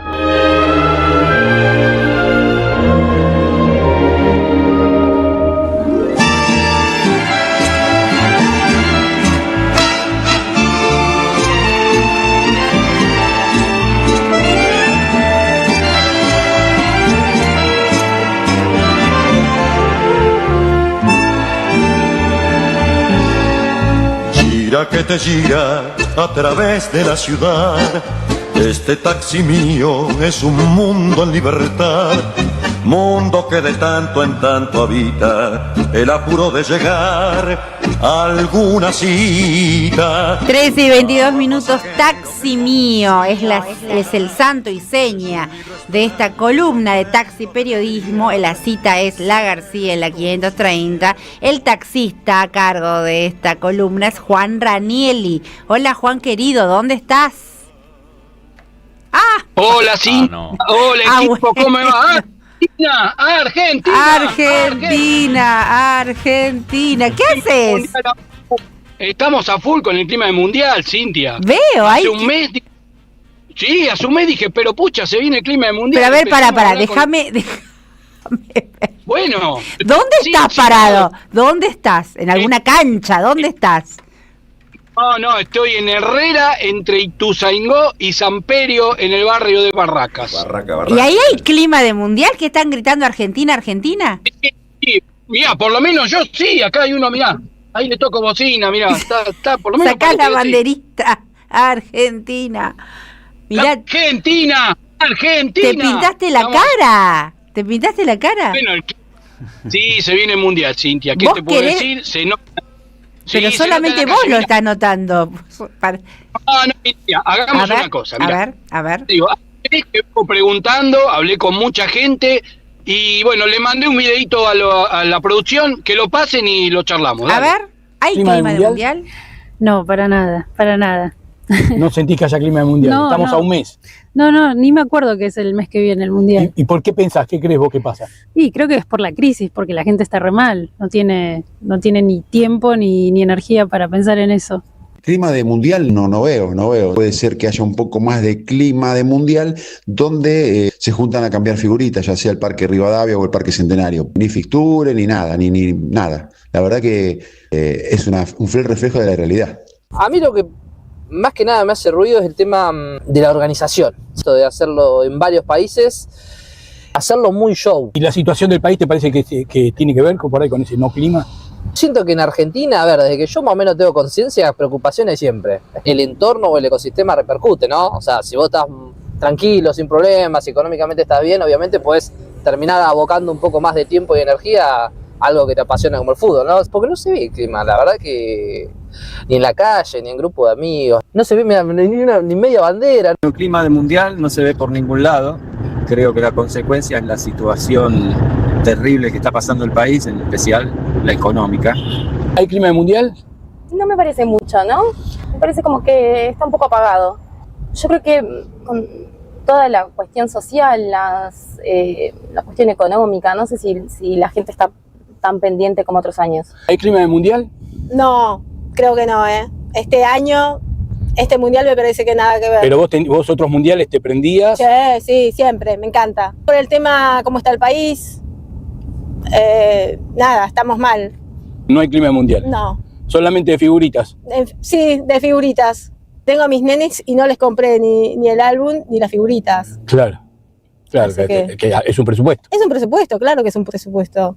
Mirá, yo lo veo todavía bastante verde al tema. Creo que tiene que ver bastante con el formato que tiene esta vez la Copa. Es un formato de muchos equipos. Que se haga en Estados Unidos, y países que no son futboleros, ¿tiene algo que ver? Yo creo que no. Mirá, el último fue Qatar, que claro, no es un país futbolero, ¿viste? Claro. La situación por ahí del país un poco floja. Y bueno, puede ser que eso no esté colaborando. Es posible, la verdad, que la gente esté con la cabeza más pero ya te digo, en los grupos de amigos... Porque te faltan 2 semanas. Te faltan 2 semanas, ¿viste? Bueno, pero los grupos de amigos que vos decís, che, con tus amigos, habla de esto, esté como esté la situación, hasta te distraes un poco, y es bastante poco, ¿viste? Lo que se habla. No hay clima de mundial, Juan. ¿Confirmaste la hipótesis que decíamos en la mesa con Agustín Caballero? A ver, le vamos a preguntar, se está sacando el maquillaje. Se saca todo el maquillaje. te pintaste para la foto y no, no. Globo, Cintia. Me pincharon el globo. No hay clima de mundial. Claro, y además es interesante porque pensemos que la gente a la que entrevista Juan es gente random de la ciudad de Buenos Aires, claro, que se sube a su taxi, ¿no? No es que fuiste a una esquina específica o un barrio específico. Es un recorrido de tu focus group, ¿no? De la encuesta. Muchos encuestadores van a pedir este focus group, te digo, No sé, pero de cualquier lugar, o sea, hay pasajeros, distintos contextos, distintos nivel socioeconómico, de distintos barrios, y la verdad que creo que le he preguntado a más de 30 y te digo que ninguno me habló. Es más, le preguntás cuándo empieza el mundial y no lo saben.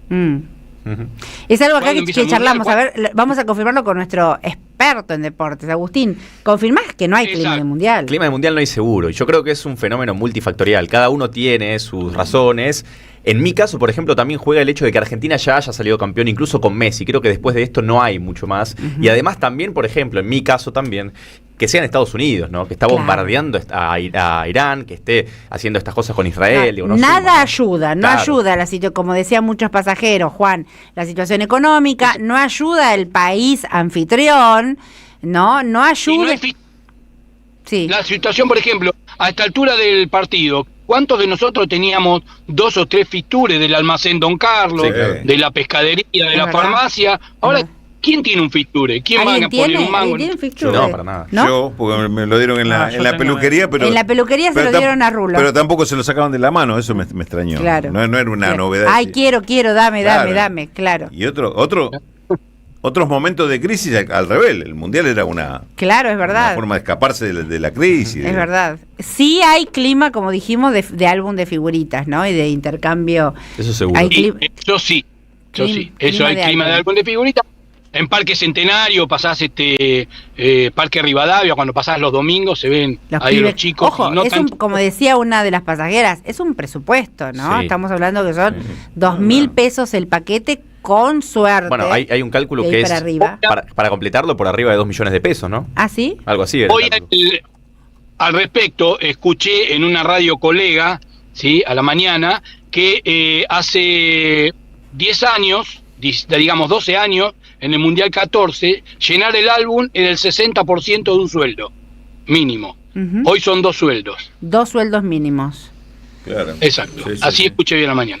Y mucha gente gana el sueldo mínimo, hay que decirlo, ¿no? Más gente gana el paralelo a un sueldo mínimo. Bueno, gracias Juan, gracias por este focus group, ¿no? Tan auténtico, una investigación, una gran columna. Quisimos ponerle clima al mundial. Se mejora columna a columna. No sé con cuál me quedo más, con la de que cierran los telos o con que no hay clima de mundial. Pero entre las dos hay un combo. Estás preocupada con eso. No. Es solo una observación, es una observación intelectual, Juan. Bueno, gracias. Hasta la semana que viene. Saludos a la mesa y a la audiencia. Chao. Argentina, se sacó toda la... ¿De dónde consiguió? ¿Hay una pintura que te hace la bandera directamente? No que sé, te maquilla o se así directamente. Los 2 colores. O se pinceló la cara.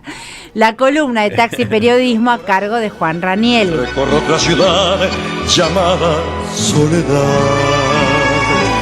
¿En qué esquina encontraré los sueños que perdí? ¿O acaso que maté? Taxi libre y ya lo ve, yo estoy en la ciudad tan solo más que usted. A la hora del almuerzo, en AM530 se cocinan las noticias. La García.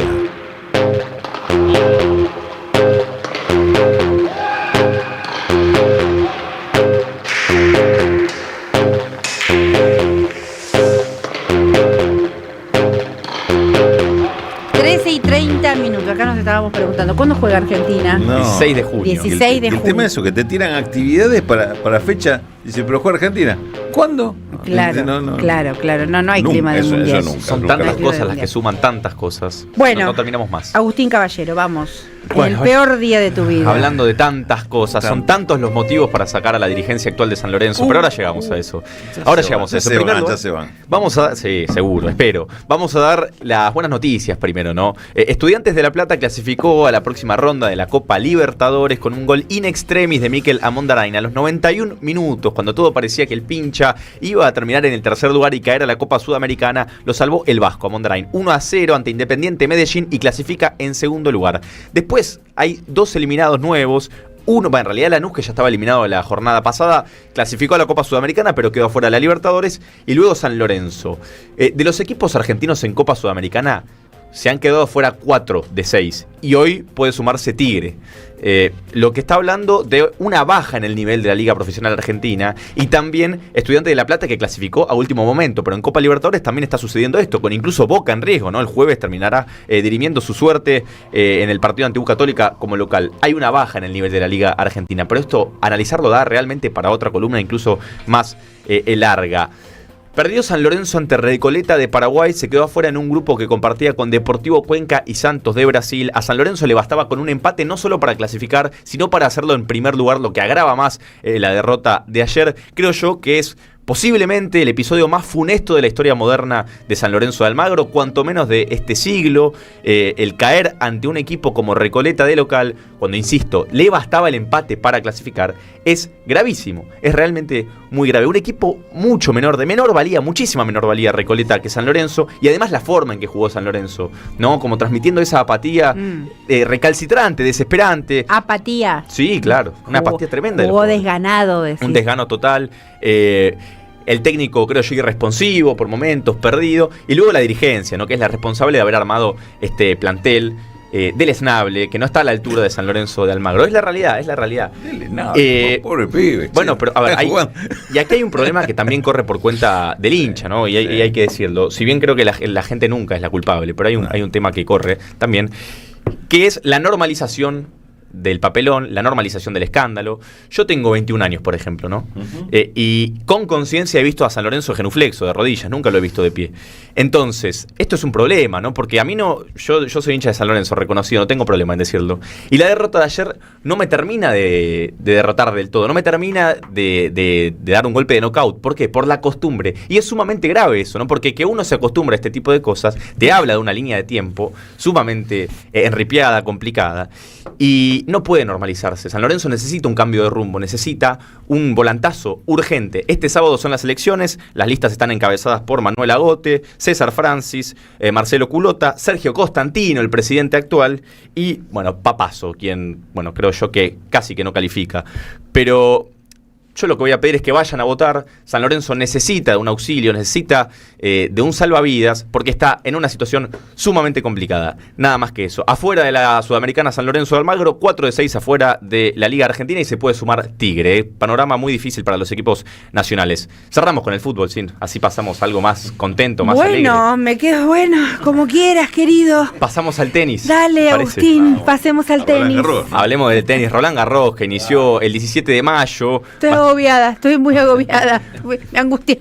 Sí, claro. Va a estar terminando el 7 de junio. Hablamos un poco de esto porque Roland Garros es el torneo que mejor le sienta a los argentinos, ¿no? Por el polvo de ladrillo, porque en Argentina no hay muchas canchas de cemento y la mayoría de los juveniles practican constantemente en cancha del polvo de ladrillo, lo que hace que su juego se adapte mejor a esas condiciones y lo que hace que también tengamos los mejores tenistas en esa superficie, ¿no?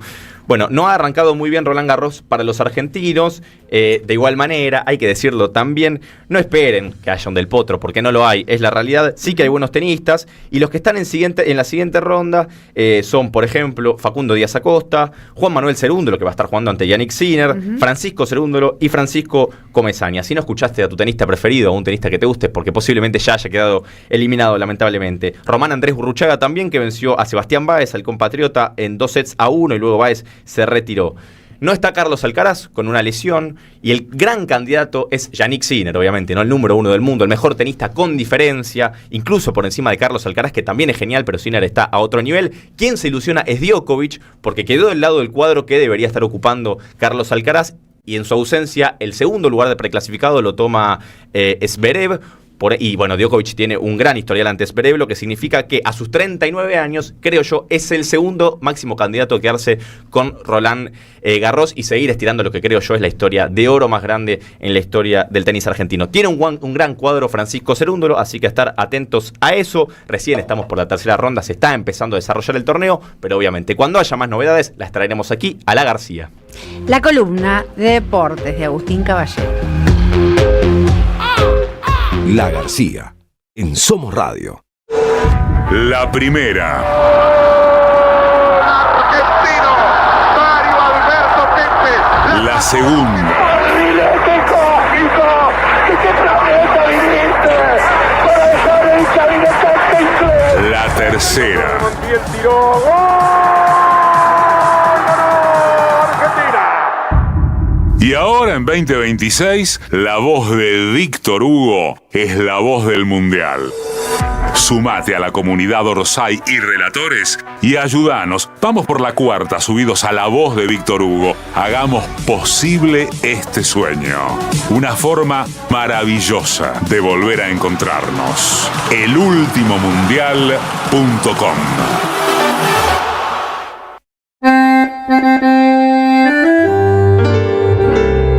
Cuando estén secas las pilas de todos los timbres, hay una radio que nunca se apaga. Cuando no tengas ni fe, que 20 años no es nada. Prende la radio. Prendete. AM530. 20 años. Somos radio. Somos comunidad. El municipio de Moreno pone a tu disposición el Centro de Zoonosis Municipal. Ubicado en Paso del Rey, ofrece servicios veterinarios gratuitos y un área de enfermería especializada en la atención de personas heridas por mordeduras y en el tratamiento contra la rabia. Más información en moreno.gov.ar. El municipio a tu servicio. Municipio de Moreno, donde crece la esperanza. Librería El Aleph presenta El Libro del Año. Proscripta y sublevada. Crónicas ardientes de una Argentina indomable. Dice Cristina Fernández de Kirchner. Roberto Caballero y Cintia Ottaviano recuperan para nuestra memoria histórica hechos y figuras. No se trata de saber historia, sino de comprenderla, porque el futuro tiene historia. No te pierdas este libro con prólogo de Cristina Fernández de Kirchner. Sumate a la ola sublevada. Pedilo en www.aleflibros.com.ar y lo recibís en cualquier lugar del país. Pensar juntos también es una forma de resistencia. El jueves 28 a las 19, nueva presentación de Pensar la Comunicación Política de Nora Merlín y Daniel Rosso, con comentarios de Néstor Piccone, Daniel Portas y Luis Lázaro, entre otros. La cita es en Pacos Bar Cultural, Talcahuano 240. En una democracia asediada, mantengamos la rebeldía de pensar juntos. Invitan a AM530 Somos Radio y Radio Caput. 11-11, el periodismo con opinión que faltaba en la televisión. De lunes a viernes, 21:30, 11-11, por AR12, periodismo con opinión. Manual práctico de oratoria, de Rafael Arrastía Mendoza, para potenciar el discurso de quienes quieren liderar. Librería Café de Sicus, Alsina 685. Comunícate a @Rafael Arrastía Mendoza. colección Tapas que hicieron historia, presenta su 8º libro. La era presidencial de Mauricio Macri contada en las mejores tapas de Página 12. La vuelta al poder de la pata civil de la dictadura. FMI, ajuste, represión y mucho más. Pasaron cosas. Disponible en la librería de Caras y Caretas, Junín 365. La García. Sabemos que parece radio, pero son abrazos.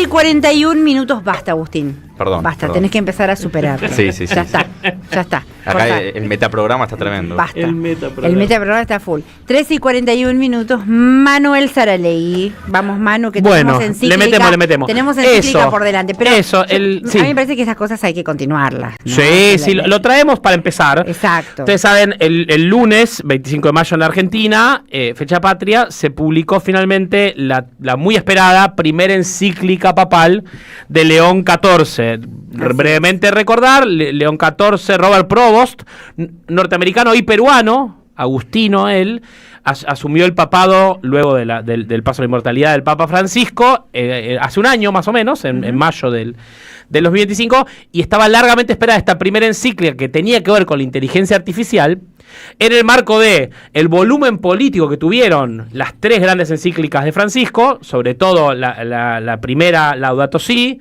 sobre el cuidado de la casa común, el medio ambiente, Fratelli Tutti, sobre la fraternidad entre los hombres frente a la guerra, y la menos conocida, pero también muy importante, Dilexit Nos, sobre el llamado del Papa Francisco a recuperar el corazón humano y la relación con lo emocional. Toda esa expectativa también puesta con la confrontación que tuvo el presidente norteamericano con Robert Provost, que tuvieron incluso intercambios vinculados a la guerra, etcétera. Bueno, finalmente, la encíclica de Robert Provost, León XIV, Magnifica Humanitas, la humanidad magnífica. Y para empezar, ustedes saben, León XIV eligió su nombre, León, en continuación de León XIII, que había sido el Papa, lo charlábamos fuera del aire con Cintia, que escribió 80 encíclicas, escribió León XIII, pero la más famosa, la más importante, la más relevante en la historia política de la Iglesia fue Rerum Novarum, los asuntos nuevos, que fue la fundadora de la doctrina social de la Iglesia. Exacto. La idea de que el ser humano tenía una dignidad básica, que había que darle un salario digno, el rol del trabajo en la vida humana, claro, las condiciones laborales. La frase central de la encíclica con respecto a eso es: el trabajo no es mercancía. El trabajo no es mercancía. Que por supuesto era una discusión que quería dar la Iglesia contra el capitalismo salvaje, también contra el comunismo ateo creciente, ¿no? Exacto. Pero la doctrina social de la Iglesia que inspiró movimientos importantísimos en el planeta, incluido acá en la Argentina, el peronismo. Entonces, inspirado un poco en la doctrina social de la Iglesia y en Rerum Novarum, explícitamente León XIV, que se pone su nombre en función de León XIII, publica esta encíclica en la cual habla del desarrollo tecnológico contemporáneo y principalmente la inteligencia artificial. Dice, en 2 metáforas bíblicas, que las decimos medio al pasar, dice: la humanidad está frente a 2 opciones. Una, edificar una nueva torre de Babel. En el Génesis es una torre que llega hasta el cielo de las alturas.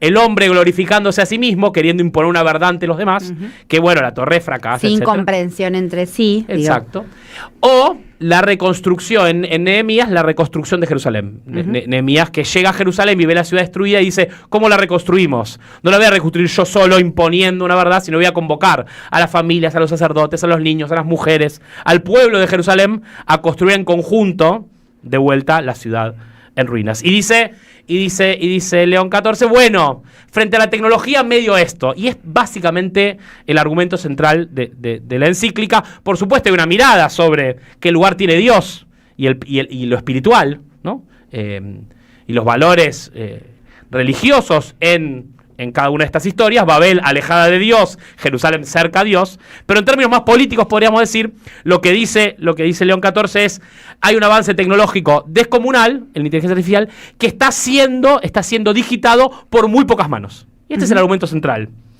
Dice leemos una cita cortita. A lo largo de los siglos, el desarrollo tecnológico ha contribuido a una mejora de las condiciones de vida de la humanidad.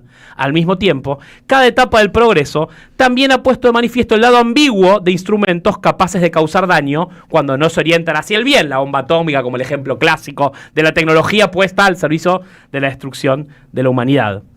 Hoy nos encontramos en una situación nueva. Como advertía el Papa Francisco, debemos preguntarnos con realismo quién detenta hoy ese poder y hacia qué fines lo orienta. En el pasado eran principalmente los estados los que impulsaban y orientaban la innovación. Pensemos en el ejemplo de la bomba atómica, ¿no? Sin embargo, hoy los principales motores del desarrollo son actores privados, a menudo transnacionales, dotados de recursos y capacidad de acción superiores a la de muchos gobiernos. El poder tecnológico adquiere así un rostro inédito, predominantemente privado, y por ello aún más difícil de discernir, gobernar y orientar hacia el bien común. Ese es el argumento de fondo.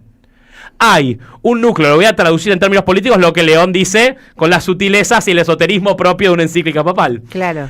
Hay un grupo de tecnorricos que están digitando el futuro de la humanidad. Y uno los puede escuchar, ¿no? A Peter Thiel, que ahora vive en la Argentina, a Elon Musk, a Sam Altman, a Mark Zuckerberg, los dueños de las grandes plataformas digitales, que están pensando el transhumanismo, el poshumanismo, el futuro de la humanidad con chips conectados, yendo a Marte, reinventando la sociedad, discutiéndolo con quién, diría el Papa León XIV. Están construyendo una nueva Babel que pretende llegar al cielo sin mirar a su alrededor, sin conectarse con los demás, queriendo jugar a Dios. ¿No? Y entonces avanza, dice, este es el primer problema, ¿no? ¿Cómo vamos a hacer en la humanidad, civilizatoriamente, para poder participar un poco de esa discusión, digamos, Claro, ¿no? Y no dejar que sean 10 tipos los que determinen el futuro de la humanidad. Y después ahí empiezan a aparecer problemas más concretos vinculados al desarrollo tecnológico y la inteligencia artificial. Lo primero que dice, esto también es una cosa más cristiana, es, los seres humanos son más que inteligencia. Entonces, viste, vos querés reemplazar a los seres humanos por inteligencia artificial, algo se pierde en el camino. Y una idea también de estos tecnorricos de construir superhombres, ¿no? Hombres mejorados por la inteligencia artificial, por los chips, por las prótesis, por las robóticas, ¿no?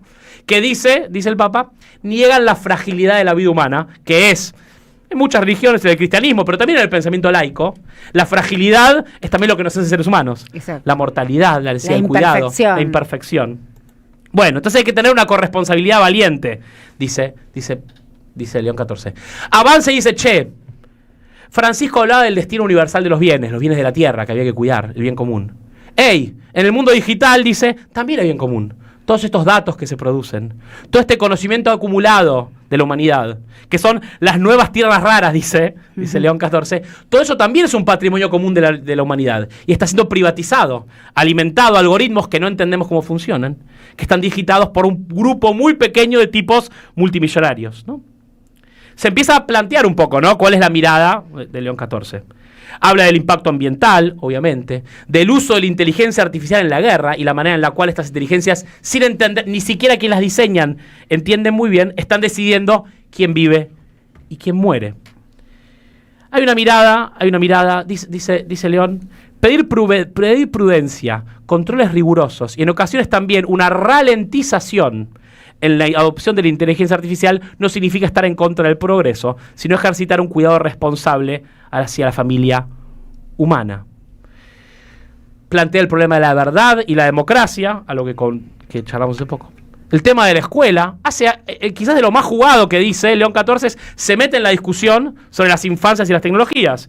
Y dice, hay que construir una alianza educativa para la era digital. Entre familias, niños, docentes, estados, para pensar. Educar en el uso de la inteligencia artificial implica, por tanto, educar para decidir cuándo utilizarla y cuándo no utilizarla. La exposición precoz a las plataformas puede afectar negativamente el sueño, la atención, la regulación emocional. Tener un teléfono móvil personal demasiado pronto y utilizarlo sin el control de adultos puede acentuar la fragilidad y favorecer las adicciones en los jóvenes, exponiéndolos a dinámicas de aislamiento, acoso y ciberacoso. Fíjate la especificidad del argumento, ¿no? El rol central de la escuela. Muchos educadores perciben ya los signos de una posible deshumanización, en las que las personas saben muchas cosas pero tienen dificultades para darle sentido a su vida. El problema del trabajo, y dice acá, estamos imaginando un mundo sin trabajo. El trabajo no es solamente un medio para un fin, recuperando la doctrina social de la Iglesia. El trabajo también da dignidad. Imaginamos un mundo en el que las personas no tengan un sentido de responsabilidad de qué aportarle al resto de la humanidad mediante el trabajo. La ausencia de responsabilidades, de falta de compromiso y estímulos cotidianos, consecuencias del empobrecimiento humano y cultural, en contraste con el elevado nivel de desarrollo tecnológico. Nos encontramos ante una paradoja de progreso material y regresión antropológica. Entonces, ¿qué? Bueno, ante esta transición hay medidas muy concretas que plantea el Papa León XIV, pero finalmente es un alegato de volver a pensar la economía en función de la dignidad humana, de desarmar nuevas formas de colonialismo que se están construyendo en la forma en la cual se genera y se apropia la riqueza. Construir, dice, para ir cerrando, el Papa León XIV, un llamado que es político, pero también es religioso, una civilización del amor, ¿no? Cuidemos las relaciones humanas y amemos la justicia y la paz. No perder dimensión de la relación presencial humana, de la carne, del cuerpo de las personas, ¿no?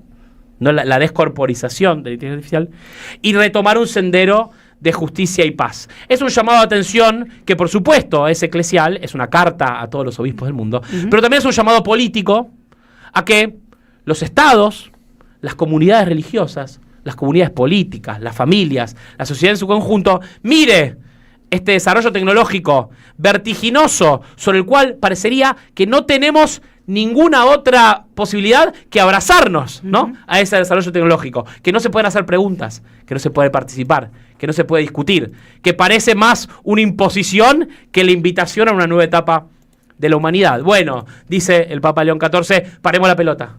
Participemos, discutamos, transparencia, control ciudadano, regulación, claro, control público y una nueva utopía de justicia que, por supuesto, el progreso técnico puede traer, como trajo la reconstrucción de Jerusalén, y no construir una nueva torre de Babel en la que mirarán desde arriba Elon Musk, Mark Zuckerberg, Peter Thiel y Javier Milei, que son privados, y dándole instrucciones por WhatsApp al presidente de la Nación, Javier Milei. 13:51, manos a la ley.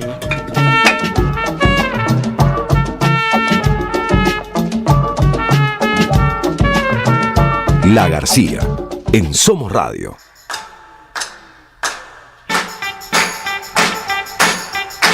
Tres y 52 tenemos podcast en la 530, nueva emisión. ¿Cómo andan? ¿Cómo estás, Gusirelli? ¿Todo bien? Muy bien, escuchando muy atentamente acá al colega Saralegui. Muy bien. La verdad que me llenaste de preguntas. Es que no soy yo, es el Papa. Para mí sos vos. Es un documento impresionante. Es impresionante. Y cuánto eso interpela en la Argentina, a la dirigencia argentina, ¿no?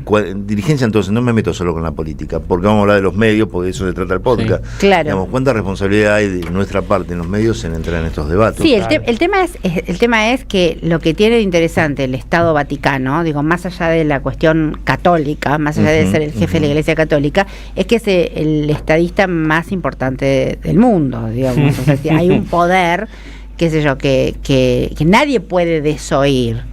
Al menos nadie puede desoír. Yo creo que sí, comparto. Al menos sí, ahora, sí. Después. Yo creo que es un poder en disputa, no sé si es el más, hoy ya el que mayor injerencia tiene en el mundo. Pero es un. Después de Francisco recobró, ¿no? Sí, es uno de los jefes de Estado más importantes del mundo. Sin duda. Y me parece que se mete lo que tiene de interesante esta encíclica es que se mete en esa discusión de poder. Absolutamente. No es neutral. En eso me parece que hay una continuidad de Francisco. Es que claro, es el camino que llevó Francisco para. Ese camino lo ¿viste? La primera movida al año. Los cantos rodados de esa ruta los puso Francisco. Claro, ¿no? Y además, y aparte dice algo, para mí algo dice, la inteligencia artificial no es neutral, dice. Total. El Papa León XIV. Y, por supuesto, después de eso, ¿qué traducción directa tiene? Yo creo que todavía, por ejemplo, en la Argentina, la IA es producto de muchísima precarización.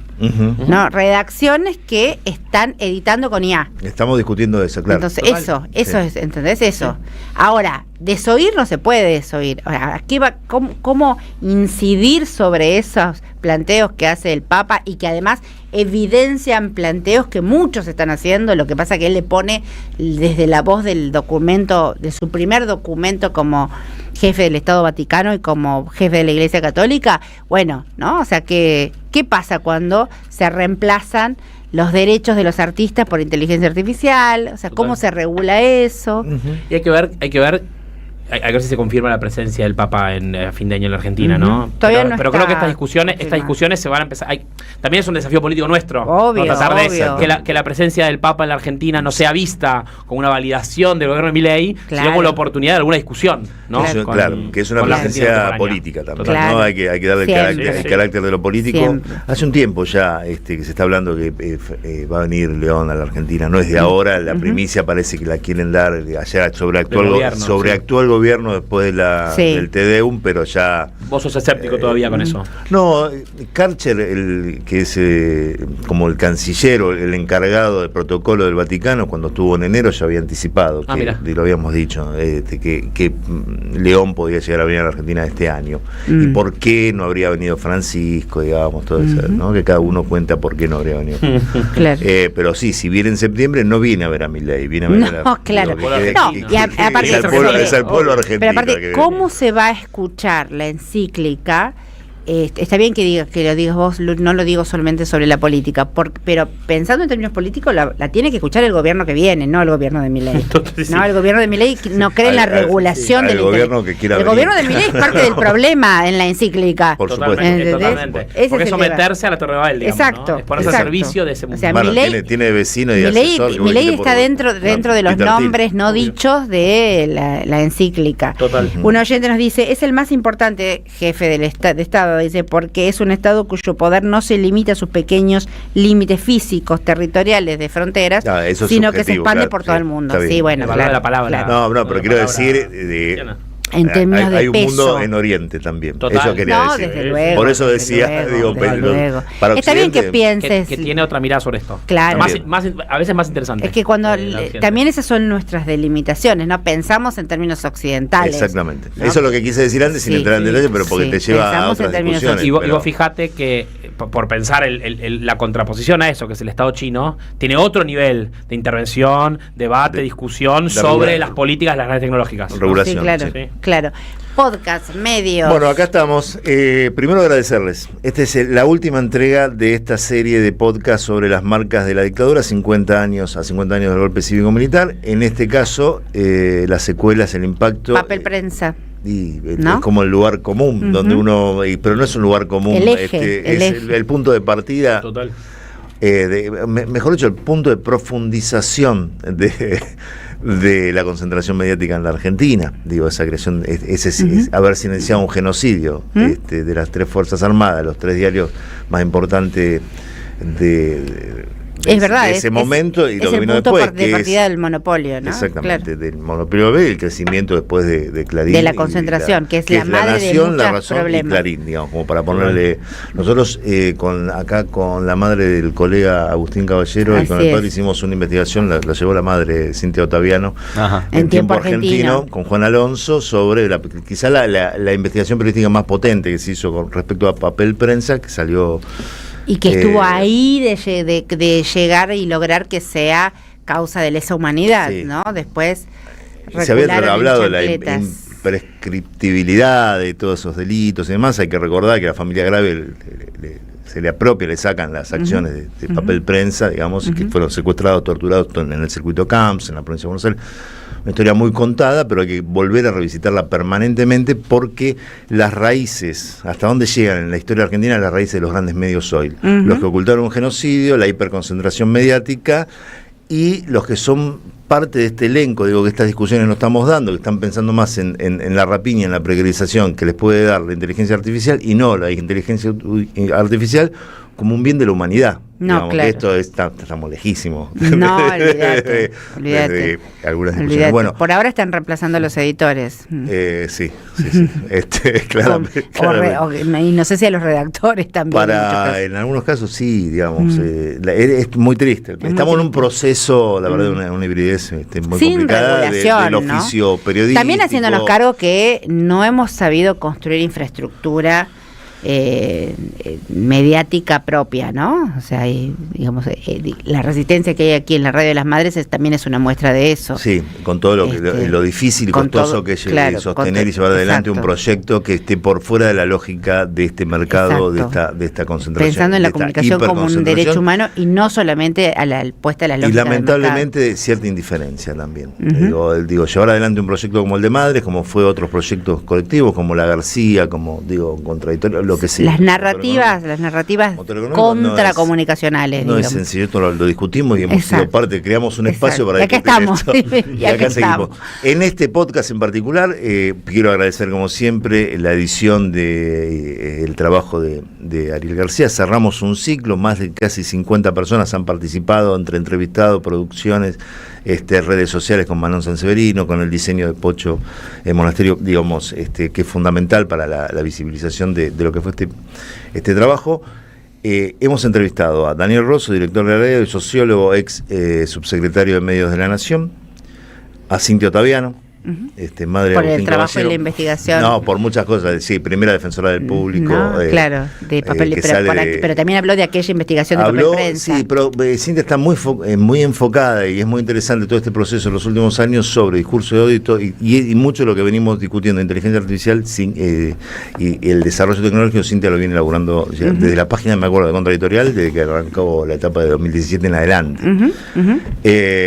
Bernarda Llorente, ex directora de contenidos durante 10 años de Telefe y fue la última presidenta de Telam antes que este gobierno libertario cerrara la agencia oficial y federal que tenía este país. Y Analía Elíades, docente de la Universidad, de la Facultad de Periodismo de la Universidad de La Plata, abogada y una persona clave en lo que fue la construcción, el debate, el tejido, digamos, de la Ley de Servicios de Comunicación Audiovisual, que después fue amputada y bueno, ya sabemos las consecuencias. Así que esta es la última entrega, que es Medios y Periodismo, el silencio no fue salud. Muy retomando, y que arranca mañana y todavía estamos con lo de la semana pasada, que fue el de Cultura, que ya lo hemos conversado.